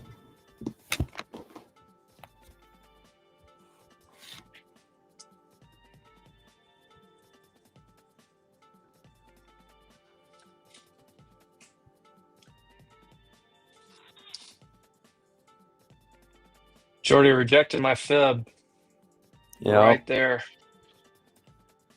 This is a tough call. I wouldn't be surprised to square off towards VWAP, but on a downtrend day, a lot of times you close down towards the lows. We saw that yesterday, kind of just went sideways when it looked like it wanted to recover. I wouldn't be surprised to see it come up here somewhere. Yeah, Or either here, way, and when I it's can going to make- be a when I can close make in the this- range type of thing. When I can make this argument for either side, I don't. And we're right. Look, I could see us coming to here, and I could see us coming back down, like down here, to test this. So this is like your 655 level you called out in this area, and then up here would be like getting back towards VWAP, squaring off to VWAP, previous day's low. Mhm. I can make an equal argument for either one, and look, we're right in the middle of those two. I don't want to get involved in a trade here. Agreed. Yeah, there's a reason I've been done since. Sorry if Trade I this missed morning. someone over here. What is that BLNE? Beeline Holdings? Beeline. So I know zero about this company. I see it's advertising. This is not a chart that makes me excited when I see this. This looks like major dilution, probably. But you talk about a base and a hold. I mean, it's already made a pretty decent move. But you have a 200-day that was, I mean, look how many times this 200-day was an issue. Other than, when something like this happens and it doesn't hold, I almost ignore this completely. Like this never even really happened. But I see 200-day slanting downwards. I mean, look how long this rejection area was right here. Boom, forever. Now you're trying to get above a 200-day and hold. I don't hate that look. And your 9 EMA is trying to get back above it. I don't hate that look. I don't understand the company. There's a big pop on something right now. I didn't hear any squawk. But there's a nice push right there. Yeah, I'm trying to get back out of that range. Probably just like you say. Yeah, Beeline. Finish this out. Beeline. Yeah. I mean, when I see tickers that move 15, 17% a day, it's not something that I want to trade personally. Some people trade those things great. I don't look for those type of trades, but I do see a decent, if you're willing to risk this area for a push, you are right at this previous low for the first time. Ooh, wrong button. This previous low right here, you're still stuck underneath that, maybe with a close above. I don't know. This name just looks like something that has a ton of bag holders that are probably trying to get out somewhere. And then anybody that got in down here is already doubled their money. If you got in here, the average person was in here. Yeah, they've 200%. They've doubled their money already. So tough one. They're launching a home equity token, lets you stake in your home. So this may just be blockchain type of exuberance. I'm not big on some tokenization stuff, but there's some interesting one for real estate and real world assets. Some of that tokenization stuff I think can be done well. So some of that stuff is interesting to me.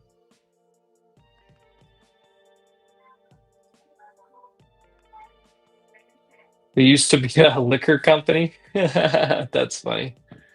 That was I don't know, one of the quantum companies I think used to be an energy drink or something. I don't know. Hard to keep up some of these days. Jordan lives near TTD headquarters. You need to go over and do an interview, Jordan. I've seen it. I've never seen anybody walk in or out. Always looks empty. It's interesting. If I had to guess what an empty headquarters looked like on a chart, Maybe that's why. Yeah. this is probably what it would look like. Yo, That was funny. What's up? have you seen Opens Daily? Yes. We looked at it a little bit earlier. That's a crazy looking chart. Yeah, I think it's. I was short the other day, and it played out. I got out of it. First shot here, somebody's gonna probably buy there. Does it come up here and get rejected? I think it probably does. I don't know. I don't know how much like retail meme is behind this name right now. I mean, there's just so much publicity into it. I think it's probably tough, but I don't have high hopes in this. Anyone that was in this like at the lows is up 2000%. Something moves 2000% since July. What do we do? Now, if you're trying to trade it, like, I mean, getting a little short off on the fade because of this huge move, that was pretty easy. If you're looking to play this like long today off of this, right back to the EMA9 and this gap fill, I mean, that's pretty simple. Held there, get in somewhere, break previous day's high, go fill the gap, get to the daily 9. If you took open as a trade, that's a good trade spot, or at least a big trim spot. If you get through here, you're going to probably test these 3 lows back over here. $9, $8.80 to $9. But I would be. I mean, I think this is a major short candidate at some point. Again, Yeah. but I also don't believe in the story. Yeah, it's a little sketchy to me. I can't really tell if they're just a questionable company or a meme stock, and I've been trying to figure that out since I first came across the ticker. I still haven't decided. Another cool one to check out is ONDS. Are you familiar with this name? Yeah, Wattbender's been screaming at me on this one. He was like the first one. And I think one of his major targets was 9. I'd have to double check with him, but he was screaming about this name all through here. And this is another example of, look at a 9 EMA on a daily in a big uptrend. Look at this every time. I mean, you can 1, 2, and right here, look, kind of closed below it, but the next day, so like if we zoom in on this, came back down, closed right on it. The next day, pushed down, and look, got bought right back up to it, pushed through it the next day. You're back over it. Again, closed right on it, got bought back up, closed on it. Look at this. I mean, this is just, there are people buying into this name over and over into this trend.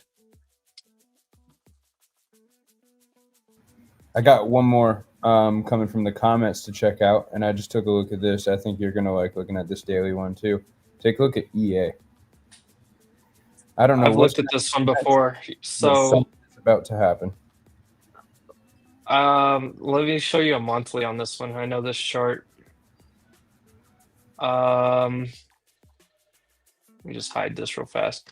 This is a monthly, and you look at this, and then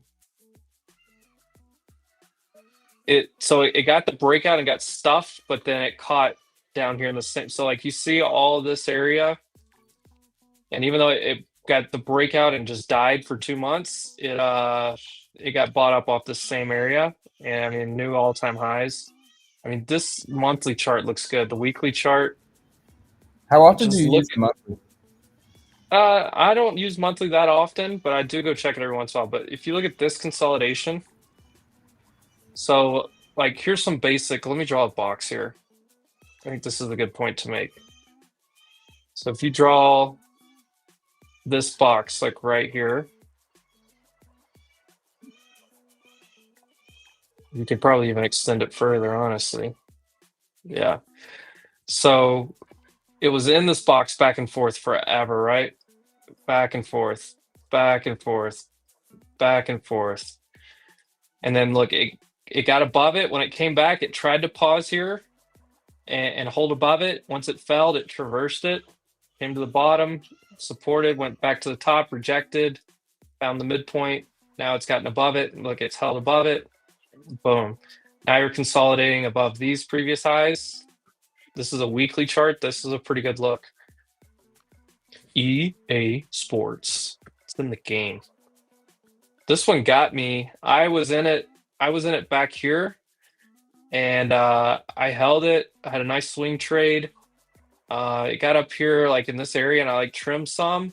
And when it came back down, I tried to take another shot at it here to hold. When it didn't hold, I got out pretty quickly, so I made my money and came all the way down.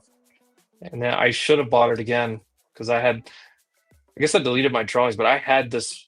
I know this chart like the back of my hand because I charted it so many times.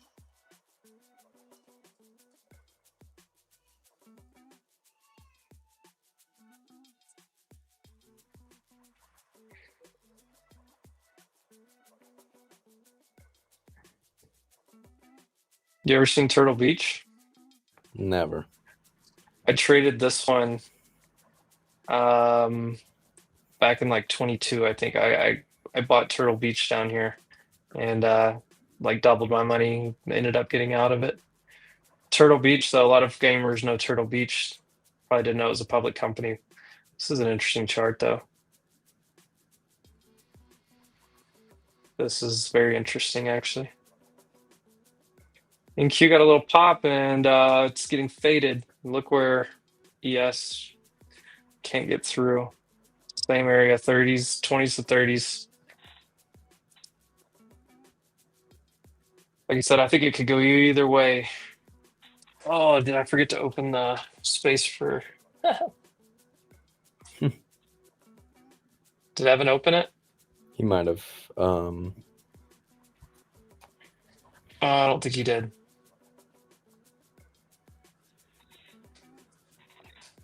All right, I opened it.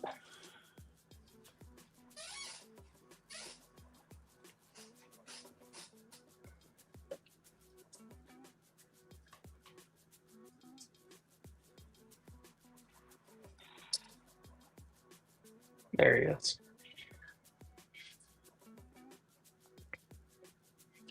Oh, I'm so hungry. So you're about to stay in both rooms, Amp? Yeah, I'm staying right here. Evan's going to drive the ship over there. He just got rugged.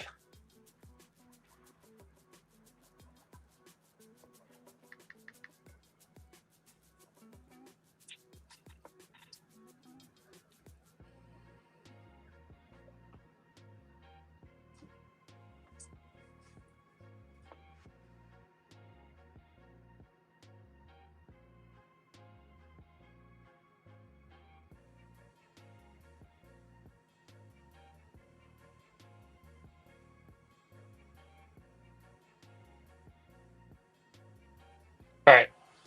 I got Evan rolling over there. Let's go. All right, let's see. They hold here, you get a square off to VWAP, or you reject and you go back towards the lows. Huff call. Microsoft, I'm kind of looking at some things here to see if they're curling up a little bit. NVDA, that looks decent for recovery. Microsoft's doing well. Microsoft's green now. Look at Meta here in the afternoon. Yeah, so Meta's there's not your bad. confluence. If you were trying to think like, I don't know if I kind of like the longs, but I'm not sure. You see some of the big names start to curl up. Google's not really helping. Broadcom's at the high of day. This is the 6th heaviest weighted in NASDAQ. So that's a pretty good look on Broadcom there. Amazon's not doing you any favors. Apple's not doing you any favors. But NVIDIA, Broadcom, and Meta are all strong, and Microsoft. So, and of course, Tesla broke out, back tested. I'd say like 4 or 5 of your Mag 7 look pretty good. If I had to think about that just to make a decision, I would probably say, okay, maybe I'd rather take the long than short, but knowing we still have lower highs and we're in this zone that I'm worried about, I would be still be very I can't in good conscience risk my own money on a trade either direction right here. Yeah, no chance. Jordan, I'll be back in like 35 seconds. Oh, you're good.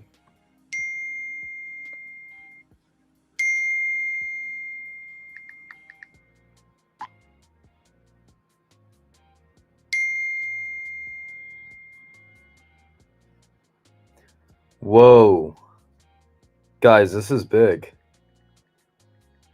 Although it doesn't matter that much in this day and age, but FINRA passes motion to remove $25,000 pattern day trading rules to the SEC for approval. For those of you that don't know, if you want to trade shares on the market and you want to take more than, I think it's 3 day trades in 5 days, meaning, you know, a literal buy and sell in the same day, you have to have over $25,000 in your account. Now, of course, if you're trading options, doesn't really apply, like futures, prop firms. Like, there's just so many ways to get around that these days. Like, it's, in my opinion, who cares now? But I guess it's cool for the people that are, who's day trading shares, dude? Honestly, though, with like 25 grand, who's doing that? Because wouldn't you just like rather take that 25 and trade futures or trade options? So it's like a big deal, but this would have been a massive deal 5 years ago. Now it's like, all right, whatever. But that's old news. You sure? Lux Algo just posted it. Acting like Hey, it's real quick new. on that. It might be old, though. It is. So the news came out before, but them passing it saying it to the SEC is new. The other thing is, it is for options as well. Obviously, if you have a cash account and you're trading options, usually it's just they settle the next day, right? So you have as much buying power, or whatever, it settles the next day. But if you're on margin, you're still under the day trading rules. So if you have a margin account and you're trading options, you still get that pattern day trader. So if they take that away, that's actually really big. And I think a lot of people like futures because they can trade a lot more actively. I mean, there's a bunch of differences, right? Theta, all that stuff. But a lot of people that are like high frequency traders, like on SPY or QQQ, they get attracted to futures because they can get in and out of trades and have to worry about pattern day trading. So if you take that away, I mean, bullish for good, right? It's not like them allowing people to. I believe trade 2,000 more. real fast. Pro Fast is putting a comment over there. I believe it was 2,000 or 2,500. I believe that was the new threshold. Sorry, Jordan. No, you're good. But yeah, it's not like it hurts them. I mean, if anything, you're providing more liquidity for the market. Like, chances are most people are probably going to lose more money. So it's a good thing for the market. It's a good thing for more commissions the big for any dogs. broker. More commission. It's a good thing overall, except for the person that's losing. So think about Hood. If now, because if you've got a ton of people have 5,000 in an account, they're learning to trade. Which honestly, if you're learning to trade, like you probably don't need a 25,000 account. I think this is a net good thing, because are people going to blow up quicker? They were going to blow up either way, but they were going to blow up anyways, bro. Every time.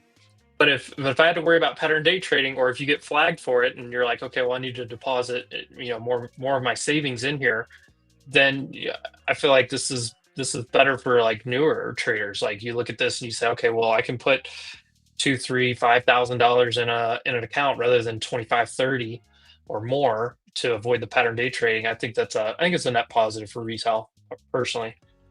I agree. It's only like we're gonna blow up either way. I think it helps. I think it was a dumb thing that they had, like, just an old rule that they had to protect something way back in the day that just was antiquated. Yeah, I think it's stupid. It took us to 2025 to get to this point with it, for sure. But yeah, it's a positive for everybody, really. And like you say, brokers are just gonna make more commission because everybody can freaking pattern day trade. I just got brain freeze. Solid. Oh, dude, I poured a cold Coca-Cola because we were talking about it earlier. Sabor original. When I was working in my when I was working at that restaurant, not Ojai Pizza, but like the first restaurant I ever worked at, we'd work hard all week, and that was what we did on Sundays. Everybody would crack Coca-Colas in the kitchen. Dude, just a glass bottle. We actually have large, you can buy a large glass bottle here. It's like a 2.5 liter or something, and it's glass. Damn. Oh, so good. Dude, you're gonna come downstairs with me. I have to try and see if there's some boil. I have a 10K account and I can't trade futures because I am not a resident or on a H-1A visa. I'm on H-2A, which is temporary. Oh, yeah. Yeah, I just think it's a net positive across the board for a lot of people. That's an interesting one, CJ. The visa thing and the temporary versus permanent status.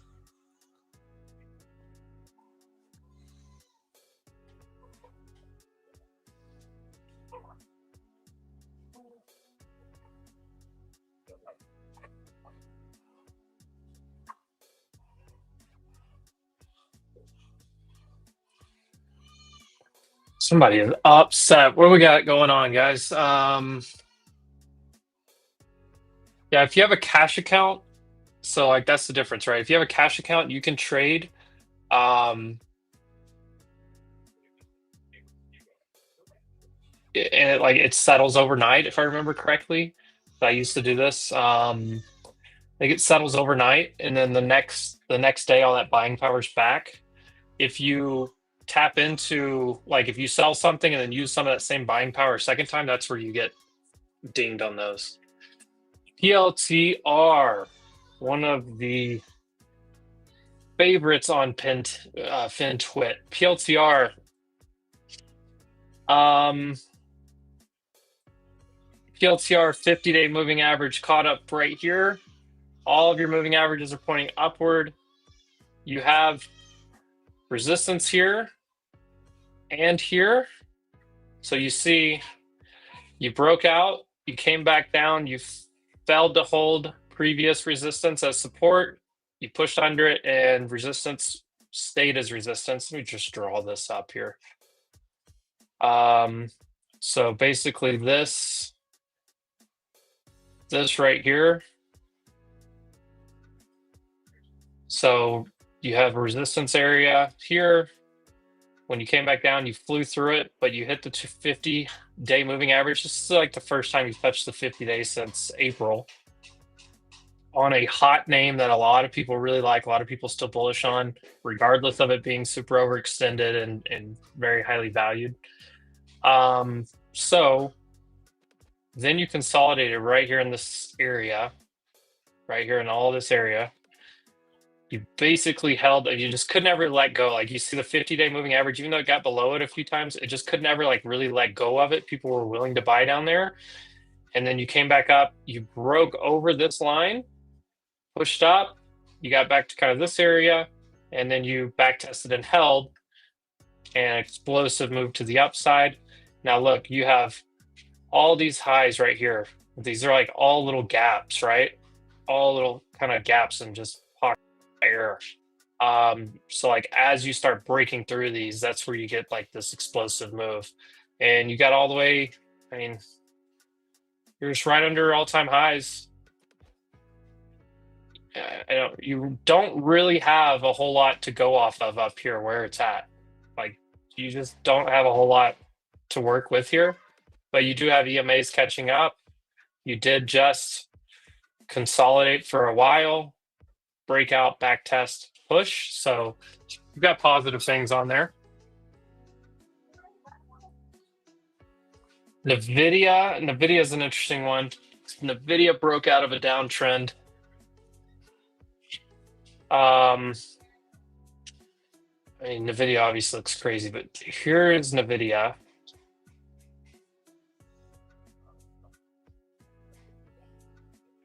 Let me see. So you have this kind of little downtrend here that broke out, back tested. You have all the moving averages right here, right where we're holding at today. You do have like a triple top here, which a lot of people will tell you there's no such thing as a triple top, which means the fourth one is the break. I think if you hold this area, and this is your support area right here. If you hold this area, you should break out. If you lose this area though, you're probably gonna rotate your way back down here. But there's your downtrend. So rejected there, rejection, breakout. back test. Zoom. Hold on. How do we get closer here? Like I said, rejection, rejection, rejection, rejection, closed underneath it. Huge push through on the big news. Back test, 50-day right there. Both of those. So that's a pretty good look from a technical standpoint. Volume point of control up here is basically 177.77, this area. I would like to see this daily close at least here or above where this 9 EMA is. Even if it does close down here, I think you're good. I think if you long this against 175, if it loses or closes below 175, you get out. That's kind of how I'd probably approach this.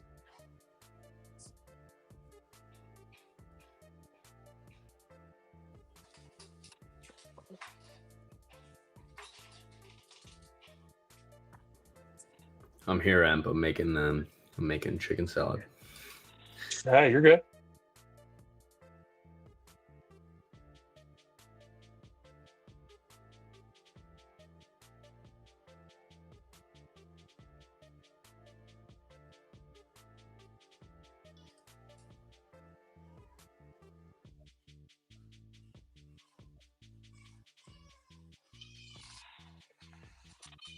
Oh,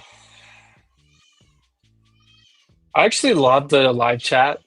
It's so much nicer to just not just. I mean, I love just sitting on Spaces talking with Jordan and the other guys, but it's nice when we have we get to interact with you guys, and also you guys throw out some ideas, some charts and stuff like this, and it's like, okay, I get some. I mean, it gets things fresh on my mind, but there's also little things maybe I don't see. There's only so many things I can keep up with, right? As one person. Check YP. I've never heard of YPF. What is this? Oil? I don't know anything about this, but I do know you have lower lows. You've reclaimed a little bit. You got a really heavy level right over your head. 30 to 31. You have a very heavy level above your head.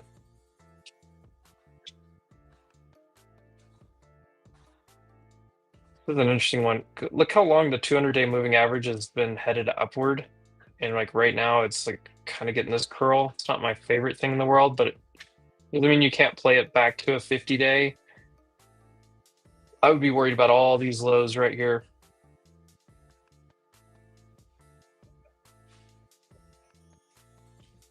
I mean, that's probably where it's headed next, right? This right here.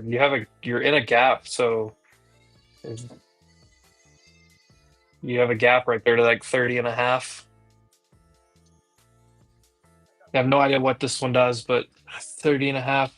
Sniper still in here?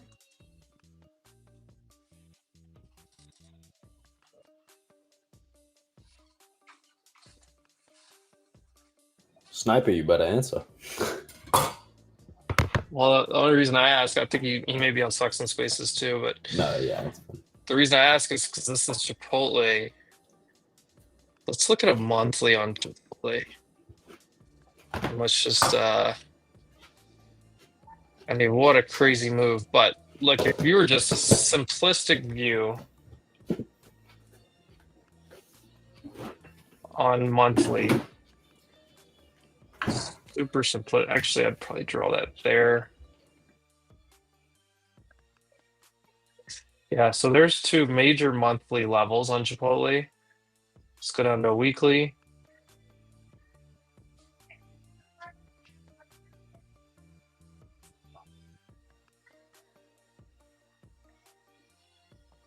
I mean, it's not a great chart, right? But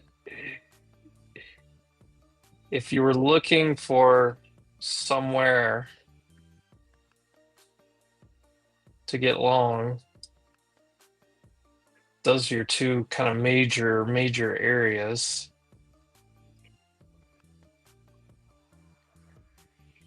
So this could be a classic undercut, and then reclaim.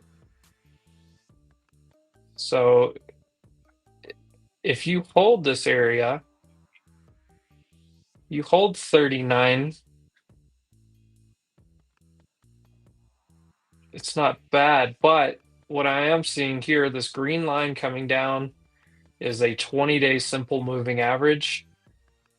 You didn't touch it for almost a month. First touch of it, it got immediately smacked. So I don't really like that behavior. If you're trying to get leaps or like shares, I mean, I feel like you could start building a position here at 39 and probably work your way into heavier into the mid 30s if it goes lower. I just wonder, like, what's the real moat to own something like Chipotle? Like, are they doing anything that's going to change the world that makes you want to, like, well, really I mean, own this? here's you know? why you own Chipotle. Look what it did. Sell it to me. Well, Okay, so but if that's a you go trade. back- Why if do you I go want back- to that's what I'm saying. own it till No, I this die? wasn't a You know? well, okay. Well, Stop. everything's relative, right? How long do you want to own? How True. long do you want to own anything? Am I going to own anything until I die? Probably I not. want all the shares of Like- what I own now to go to my kids after I die. I don't want them ever sold. So Like, if I can't look at it yeah. like that, I'm like, ugh, you know. I actually disagree with that line of thinking. And Jordan, you're actually, most people agree with you. So I'm taking a contrarian approach here. But I think the problem a lot of people have is they either don't actually buy and hold, or they have zero exit strategy. I think a lot of people have zero exit strategy for anything.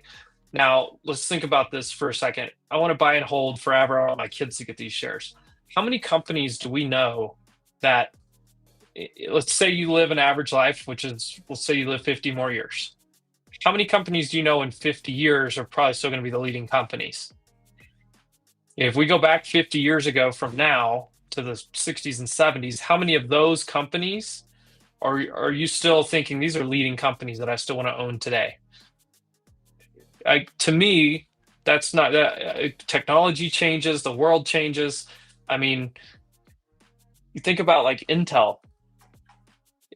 I mean, if anybody thought about Intel, somebody could let me go to this. Let me go to this monthly for this illustration. All this is precisely describing why I buy SPY and not not a bunch well, of yeah, individuals. so that's completely different than an individual stock. But look, if you bought, let's say you bought Intel, in the 90s, right? You could have bought some here. You could have been in at what, $8, $9, $10. You could have bought some here. You could have bought anywhere in this area in the $20 range. And let's say you have that thought process. I want my kids to get these shares. Here we are. This is late you're 90s. Yeah. Here we are 30 years later. 30 years. There's 30 years Rough. between this. So when I think about that, I think, why, if I own something that goes up this much, like, I'm going to trim and reallocate it. If I see something do this or do this, do I really want to just be heavy in that company? Is this a leading company? Intel, maybe they are, maybe they're not, maybe they're coming back, right? That's just something to think about. But then you think of, like, somebody in the chat, throw me another like company, like a big company that's been around forever. I mean, Coca-Cola's been around forever, right? So Coca-Cola has been one of the top things forever, right? One of the top drinks since it came out. You think about like the 90s, like, is this a company that you could probably own till today? Yeah. I mean, even though it had a rough time here, it's still much higher than it was there. But Coca-Cola never stopped being the leader, in my opinion, of anything. Ford, there's a good example. If I bought Ford in the early 90s, look at this. I could have bought Ford. Actually, here you go, Jordan. Here's the year I was born, in the late 80s, 89. I could have bought on my birthday, when I was a kid, my parents could have given me Ford shares at $10.31. It traded lower than that this year, from 89 until now. Now, did it make moves in between? Yes. It did. Can I always sell stuff and buy it back? Yes. But is Ford a company that's just like innovating and growing and doing like new things? I mean, I would argue the last 20 years, no. If anything, I think they're just stuck. Now, there's other things, right? There's dividends, there's, you know, and there's leaders. I think Ford has too much competition to be considered like best in breed and a big leader. Ford's McDonald's, still around nobody because they were first. Changed my mind. Yeah, but look at McDonald's. McDonald's, you could make an argument with McDonald's that McDonald's is like the worldwide leader in fast food. Okay? Here's a good example. Buy this one and look. That's a trend. This is a monthly chart once again. That's a company that's still growing, still doing well, and still leading the industry. That's the way I think about it, right? So like, that and then the other side of this argument, just not to get too like off topic or whatever here, but I think like if I'm buying something and it goes up a ton, like I'm going to reallocate it, right? I'm going to reallocate it and put it somewhere else. Now, if I'm just straight up investing in the market, SPY, QQQ, VU and Chill, whatever, those kind of things, like, yeah, I'm probably never planning to sell those unless I need to sell them, or like if I have the ability to late in life, like, yeah, I would love to just leave that as inheritance, right? But I think it's much different than like certain companies now, because like, and who knows, like, I mean, these Mag 7s now, some of them probably won't be anywhere near Mag 7 in 10, 15, 20 years. Some of them probably still will be. I mean, do we think NVIDIA, or Meta, or Microsoft just like die off? Probably not. I mean, and look at Apple. Since the iPhone came out back here, it's been a market leader, and at least in smartphones. And until something changes or until smartphones aren't near as popular, I think that's something that you can continue to hold, right? Imagine being bearish on smartphones like when they first came out. It's a rough one. All right, let's get back to well, of course, Walmart. I mean, what are we doing here? Walmart. I'm going to see a Walmart monthly chart.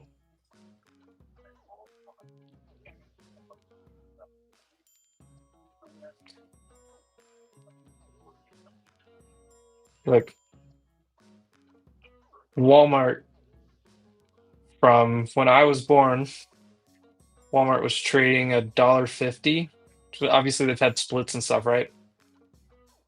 That's 100x, basically.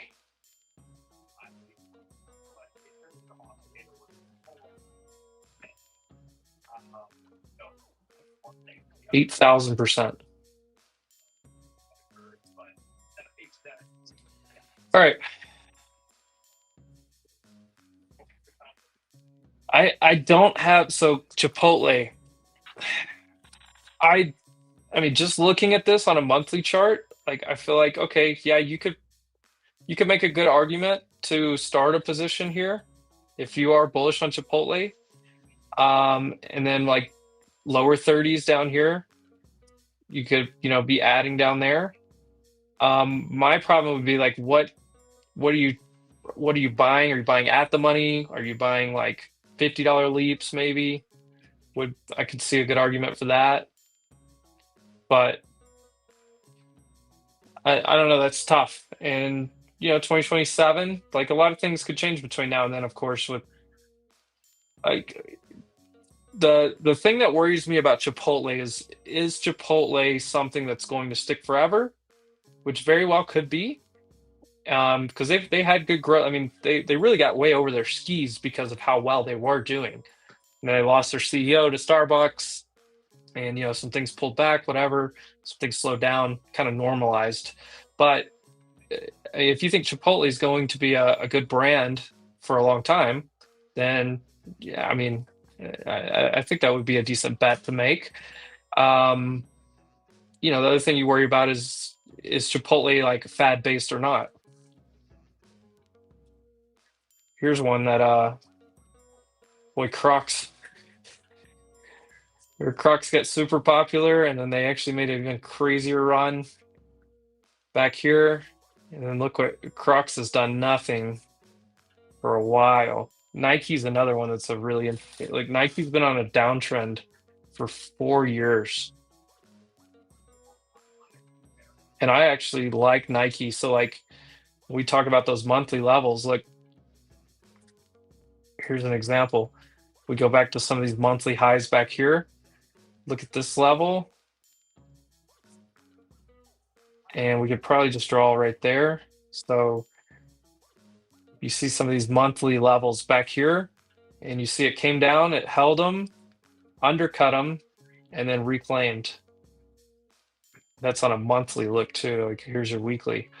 You came down, you held. Look, I drew those on a monthly. Look, boom, you held, you lost it all. You came back and you're reclaiming. But Nike doesn't look bad as far as like trying to break a downtrend. But can they turn the story around? A lot of times you got to have a turnaround, like a story to go with it.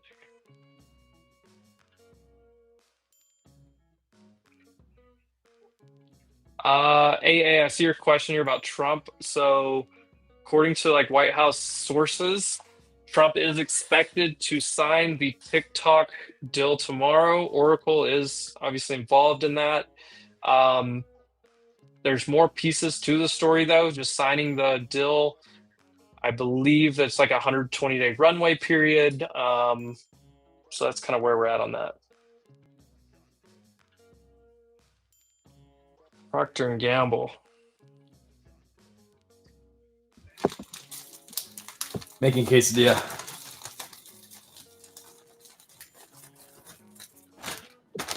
Yeah. So, I mean, it supported here and bounced out of it, but got rejected on the back test up here.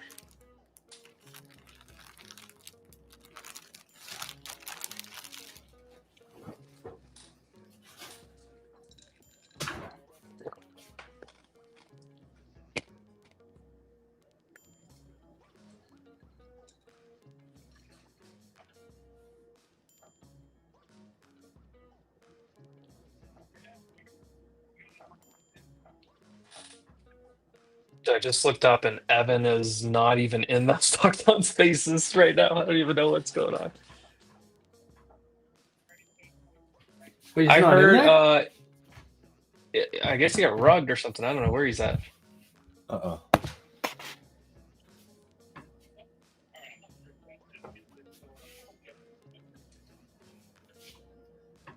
I may have put too much cheese in this quesadilla, but cheesy quesadilla. No such thing, sir.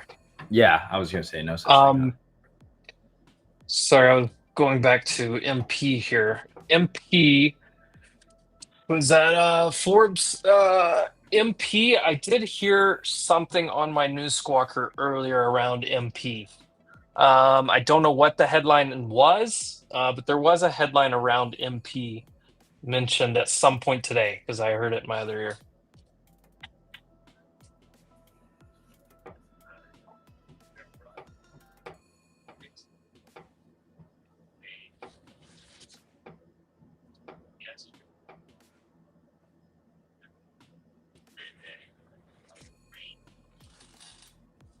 $825 subscribers.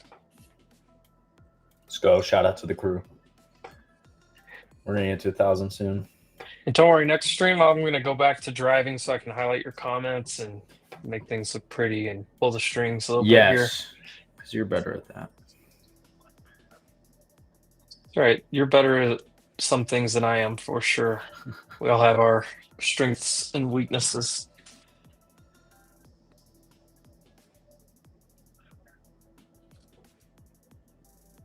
Ooh, that burned.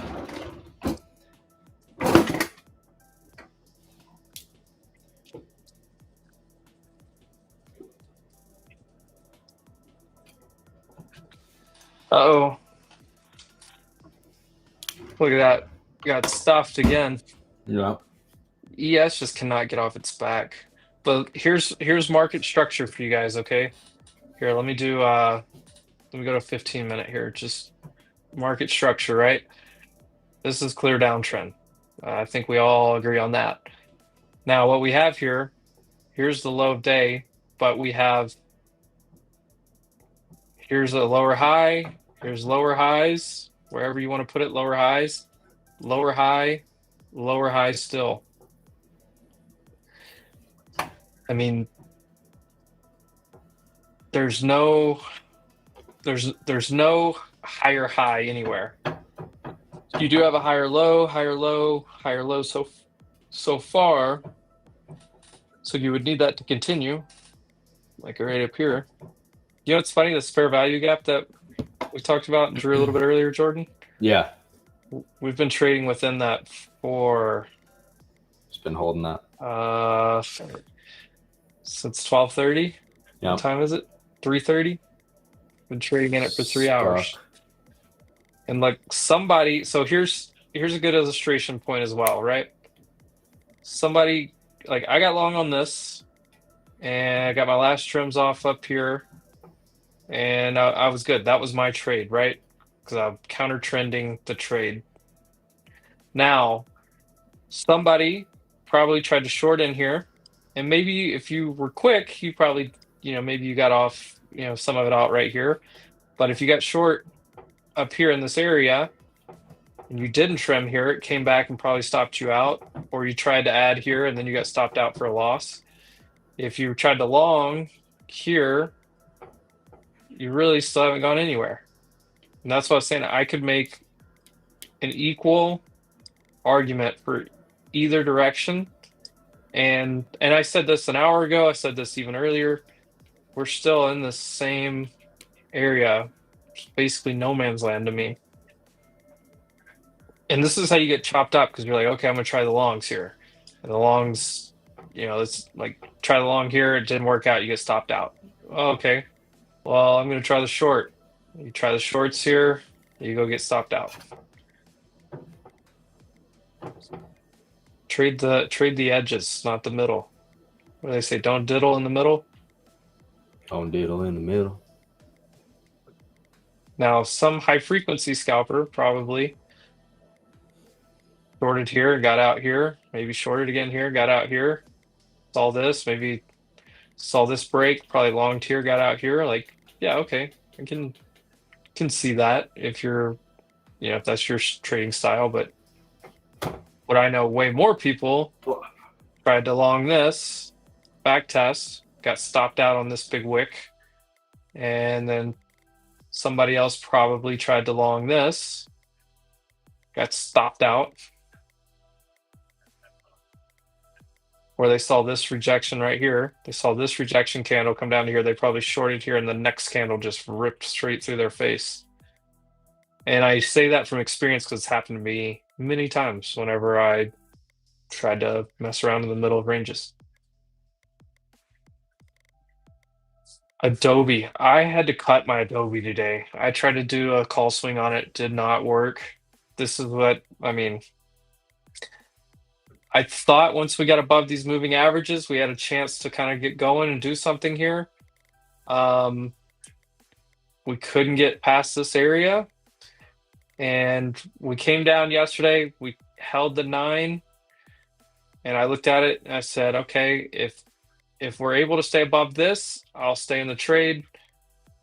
We gap down, we're below every major moving average now. I cut the trade today. And I actually even looked, I was like, okay, well, if it holds above this 350, maybe I keep in it, but I just, raging bull market, and your chart looks like this. Thought they might have a little bit better turnaround story after the last earnings report. Nope. They have a narrative problem. Big narrative problem. I mean, look at this. Look how far this downtrend goes back. Delete. Hold on. We're going to delete drawings.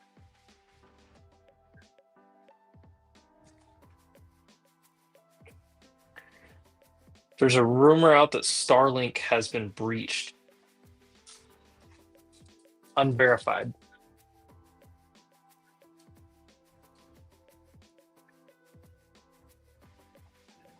Starlink breached. Ooh. That's cooked. It's unverified, but there are reports out that Starlink got breached somehow. Oof.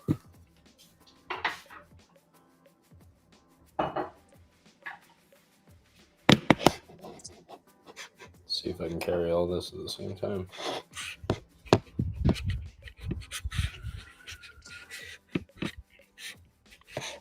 Gucci.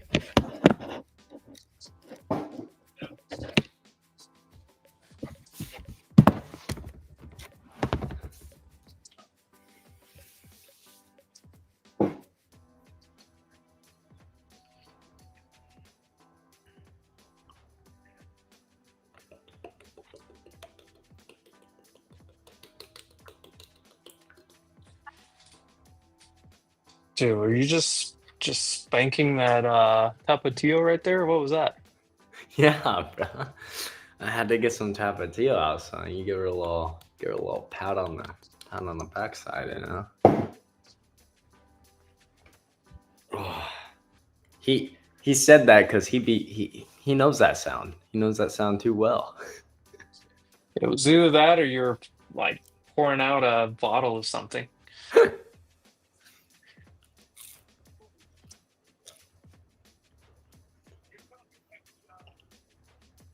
Yeah, I'm just trying to get my calories in, bro.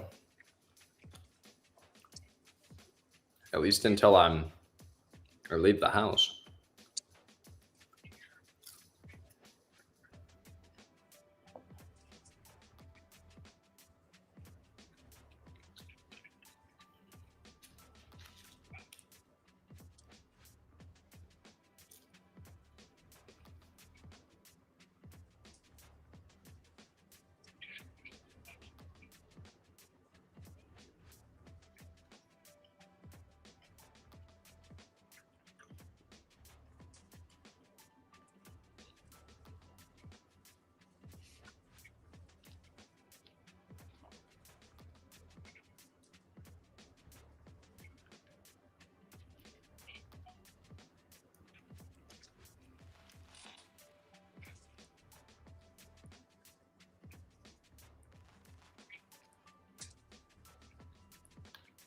I put so much cheese in these.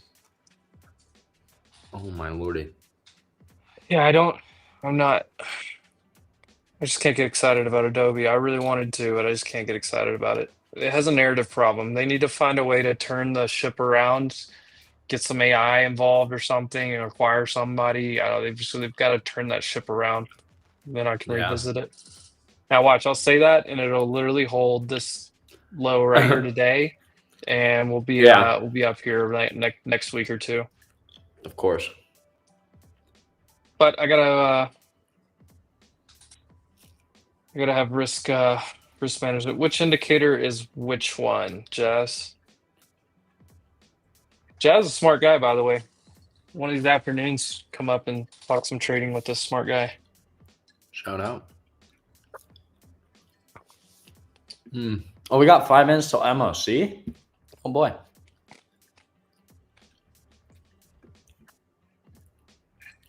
All right.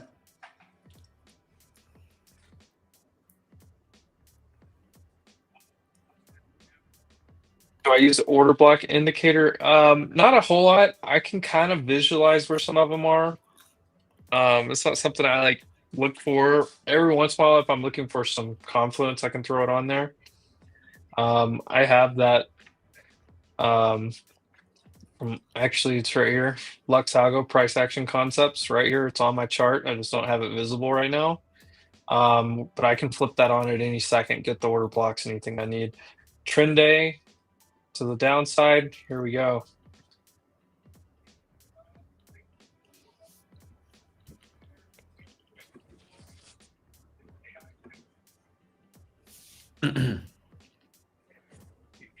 Close it in the middle.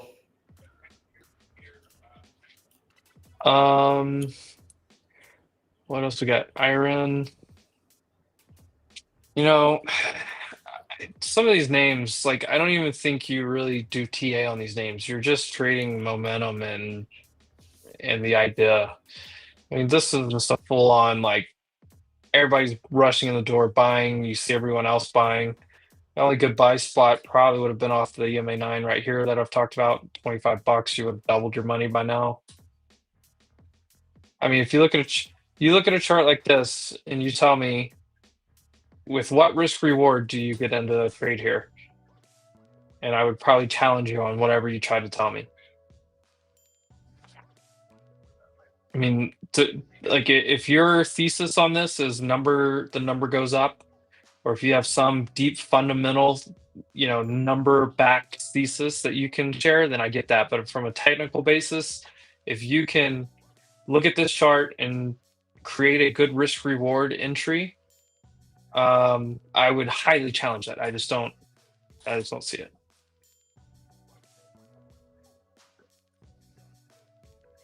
Here's SPY, by the way. There's kind of that upper trend that we've been in for a while. We peaked above it, fell back below it, back to the EMA 9. We're right on it. Right on it. 660.69, right on the EMA 9. QQQ wicked right off the EMA 9. There's a lot of just. Earlier I talked about, like, look at QQQ has this huge kind of volume hole right here. I would not be surprised to see us go to 590. Just because there's not much below this that's going to catch us. But if this holds, and if you're long here, you're good. So, what is that? What happened? Big Intel, Apple. Intel is said to ask Apple to invest on the headlines. Oh, shit. Right into the close, of course.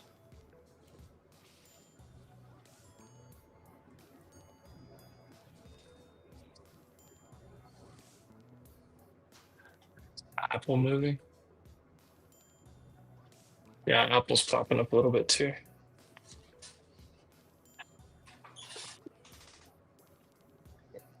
Oh, this is good Coca-Cola though. And look at that. Somebody, once again, back to my point, don't diddle in the middle, right? Jordan, you know this. Oh, yeah. Somebody saw this failure, this lower high, and then they saw, okay, wait, we pushed down like right here. Okay, we got stuff here. They saw this big candle down, and then this next candle wick. They probably got short right here, and it went straight to 700, and just flew. News headline just flew right back into your face. Yeah, that's how it goes right there. You just don't. I don't understand the risk reward. You're in the middle of this. What are you trading off of? There's MOC.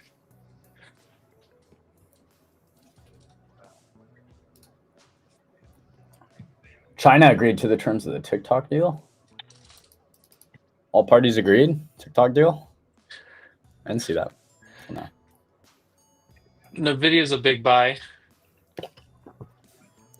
Apple's a buy.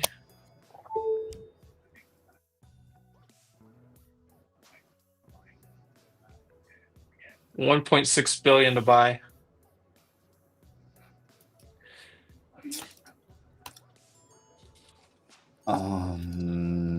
So it's buy side MOC. I wouldn't be surprised once again. 1.6 billion on the buy. Here. Yeah. 1.3 billion on NASDAQ. Intel, yeah, I already said that.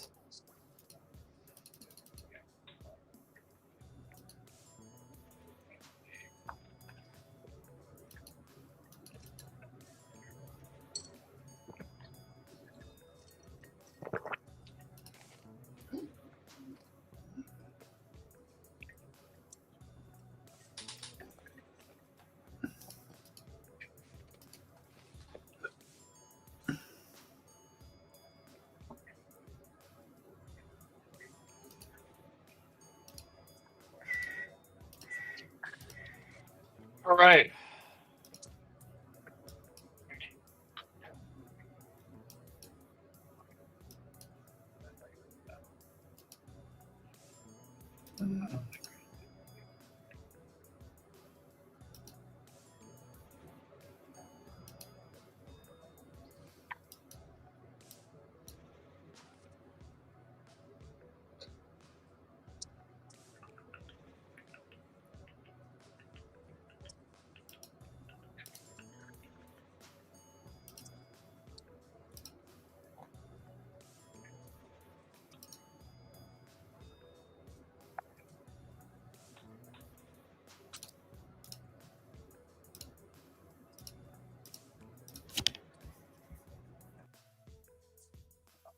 Look at this box.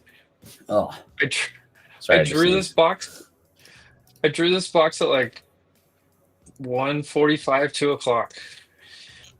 2 hours ago, I drew this box. We're just sitting in it. Yep, cooked. Oh yeah, that was an imbalance. You know what's so funny about like the imbalance and stuff? Like 9 times out of 10, it's like also hitting like, I don't know, a 21 EMA. You know what I mean? That's what I mean when we say like almost all these systems can work. So it's just a different way to look at it. The only time I really pay, like if we were up here a little bit more and we had a big buy side at MOC, I would probably, like, you could try to scalp that long. The other way I look at it is, when is the MOC coming so I can get out of a position? So like if I shorted this at some point for some reason and MOC was about to come, I would probably be trimming to get out, or vice versa. Like if I was long from down here somewhere, like, okay, MOC's coming out, I probably want to, pay attention to try to get out somewhere.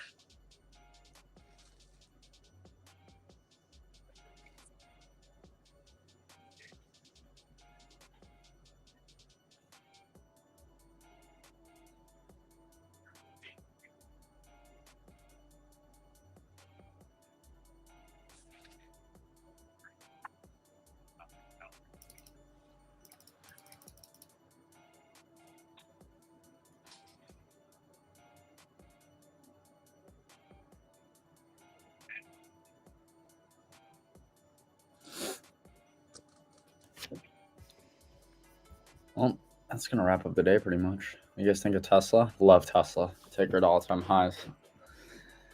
I am in it, but I don't know that I'd be just like trying to buy it here, unless it's more of a trade. Probably square off to VWAP. Spy and QQQ are about to hit VWAP, by the way. Let them cook. I can't in good conscience try to long this thing to.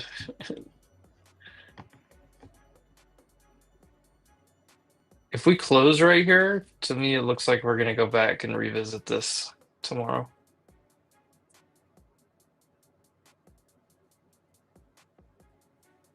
All right, Jay, I see your comment. Is SPY a current buy? There's a couple things wrong with that. One, I'm not ever going to tell you to buy or sell anything, because I'm not going to give you financial advice, but I will give you like my thoughts in general. The other thing that's wrong with this is I don't know your time frame. I don't know your plan. There's that 5-minute flip over on the MOC, by the way. You see this? 5 minutes hit, and boom, you came straight back down to where we were. The other problem, Jay, I don't know your time frame at all.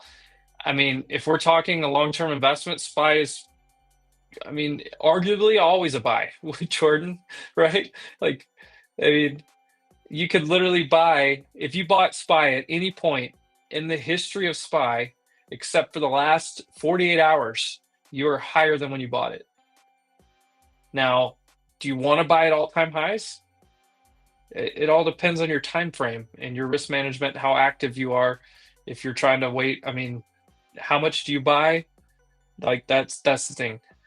Are you trading options? Are you trading shares? Like, are you trading futures? Like, how are you trading the S&P? Like, that's the next question.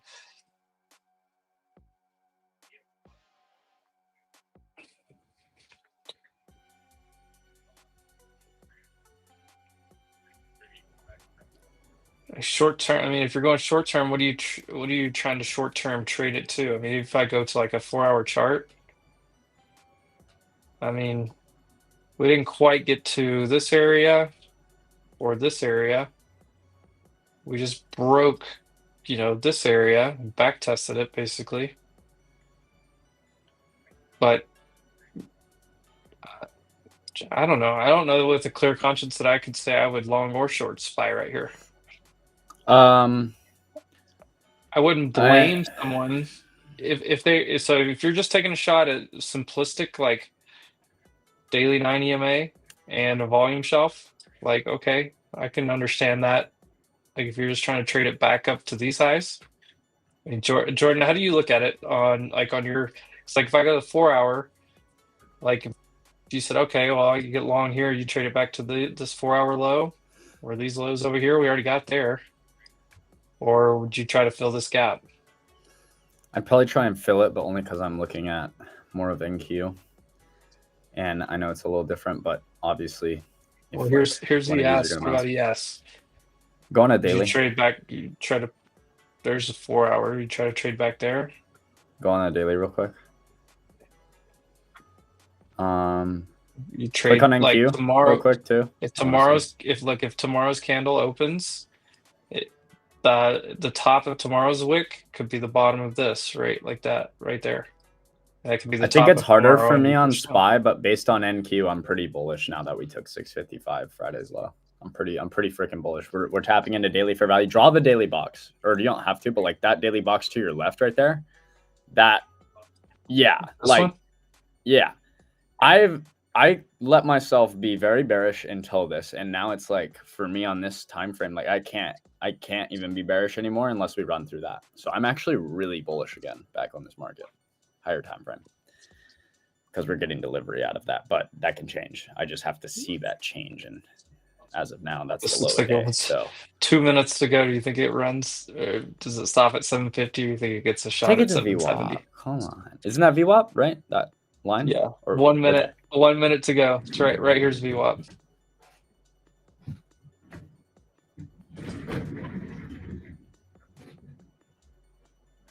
So Jay, I do love the area we're getting delivery out of. I can't really argue with you there.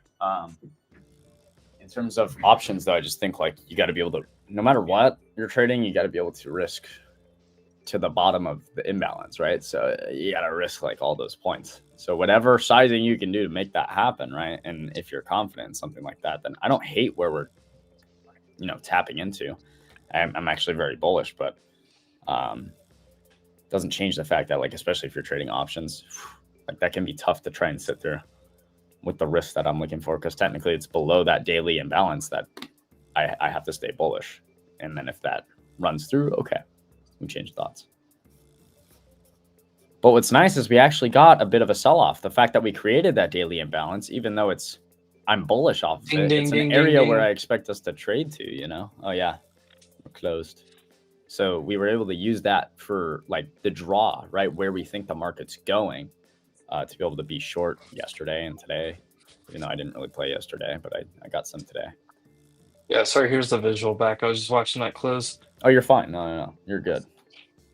But yeah, and of course, like give or take, sometimes they might break below it, like end up closing below it, and then you open up the next day and like rip that right back above it and reclaim. So, give or take when I say like candle closure below, but essentially we need to run through that to the downside, candle closure under, and then I can. Like if I go down to thoughts. There's the tap in right there. How sexy. On a 5 minute. Let's go here. I know you like go. I love those. I love those. Here's your 1 minute tap into this area. Love those.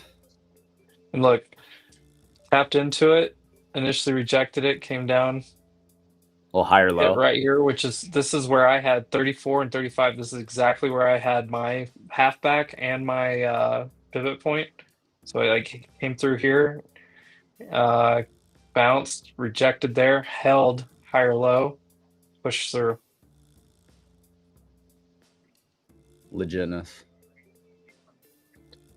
Look at this is a 1 minute chart. Look how long this went sideways. Oh my god. Wild. This whole time. Well, sure. I don't look at 1 minute charts often. Wow. Yeah, but when I do, no. But when I do, just know. I do what I do. There's that daily fair value on a 4 hour. Look at so here's something that's interesting sticking out to me. See these 4 hour candle closures? Yeah. Yep. So you can see this. It's an order block right there that we're trying to hold. So I know it's not drawn, but I just know where the order blocks are from seeing them over and over.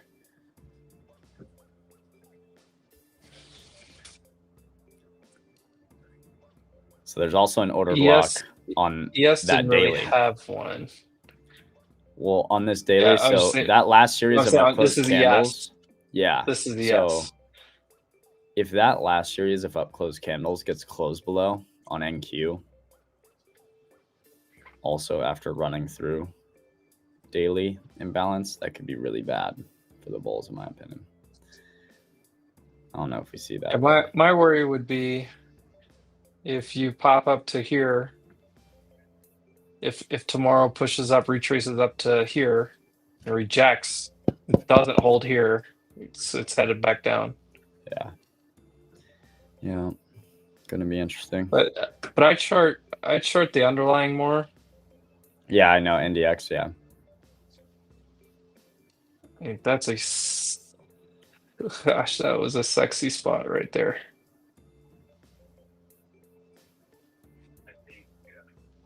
well, that's the Wednesday. Like if you're still I'm in it, glad you're we all hopped just- on this. We Yeah, weren't I gonna love hop on this. stream today, but we decided to because why not? So I hope you guys are enjoying. Make sure you're liking and subscribing on the channel. I don't know if we'll be back doing this tomorrow, but we will for sure Friday. So make sure you turn on post noties. We'll be live on Friday. Amp, I don't know if you have anything else, but I'm gonna get wrapping up and hit No, the gym I'm here ready soon. to, I know we got to do some stuff later to work on, so I'm gonna. I got all kinds of stuff. Oh yeah, it'll be another late night for your boy, as always. But ladies and I've gents, had a lot of late fun nights day. lately. Yeah, yeah. All right. Yeah, late Boom. night is my last name. Recently, Well, I have a crying baby half the night, so Yeah, that's true. what I've got going. All right, yeah. Tomorrow, normal schedule spaces. We've got a lot of great spaces tomorrow. I have my stream in the morning, and Friday we're doing this all day again, for sure. Make sure. I don't know. There's still 75 of you in here. Only 51 likes on this stream. So I mean, if you guys don't like us, I Like get it. it. Like that's fine. If you do like us, give a little thumbs up on it. Show the love. And we got 825 subscribers now, so appreciate you guys. We're gonna keep growing this thing and doing a lot more of these. If you're on X, hey, we love you too. We love you too over there on X. Either way, we get both chats here. It's the YouTube chat that's active though. Look at this. The YouTube Yeah, I chat know. is You guys are on it. awesome. Love it. So, all right, guys, we're out of here. Jordan, I think you got to shut us down. I'll shut us And, down. Signing Catch off, you guys y'all. tomorrow. Yeah. I'll be on Stocks on Spaces right now, and we have robotics stuff we're going to talk. We got a bunch of stuff. We still got more stuff going on today. Yes, sir. All right. Well, I'm wrapping it up, but we'll see you guys bright and early in the morning. All right. Peace out. Enjoy the night, y'all. A great day trading.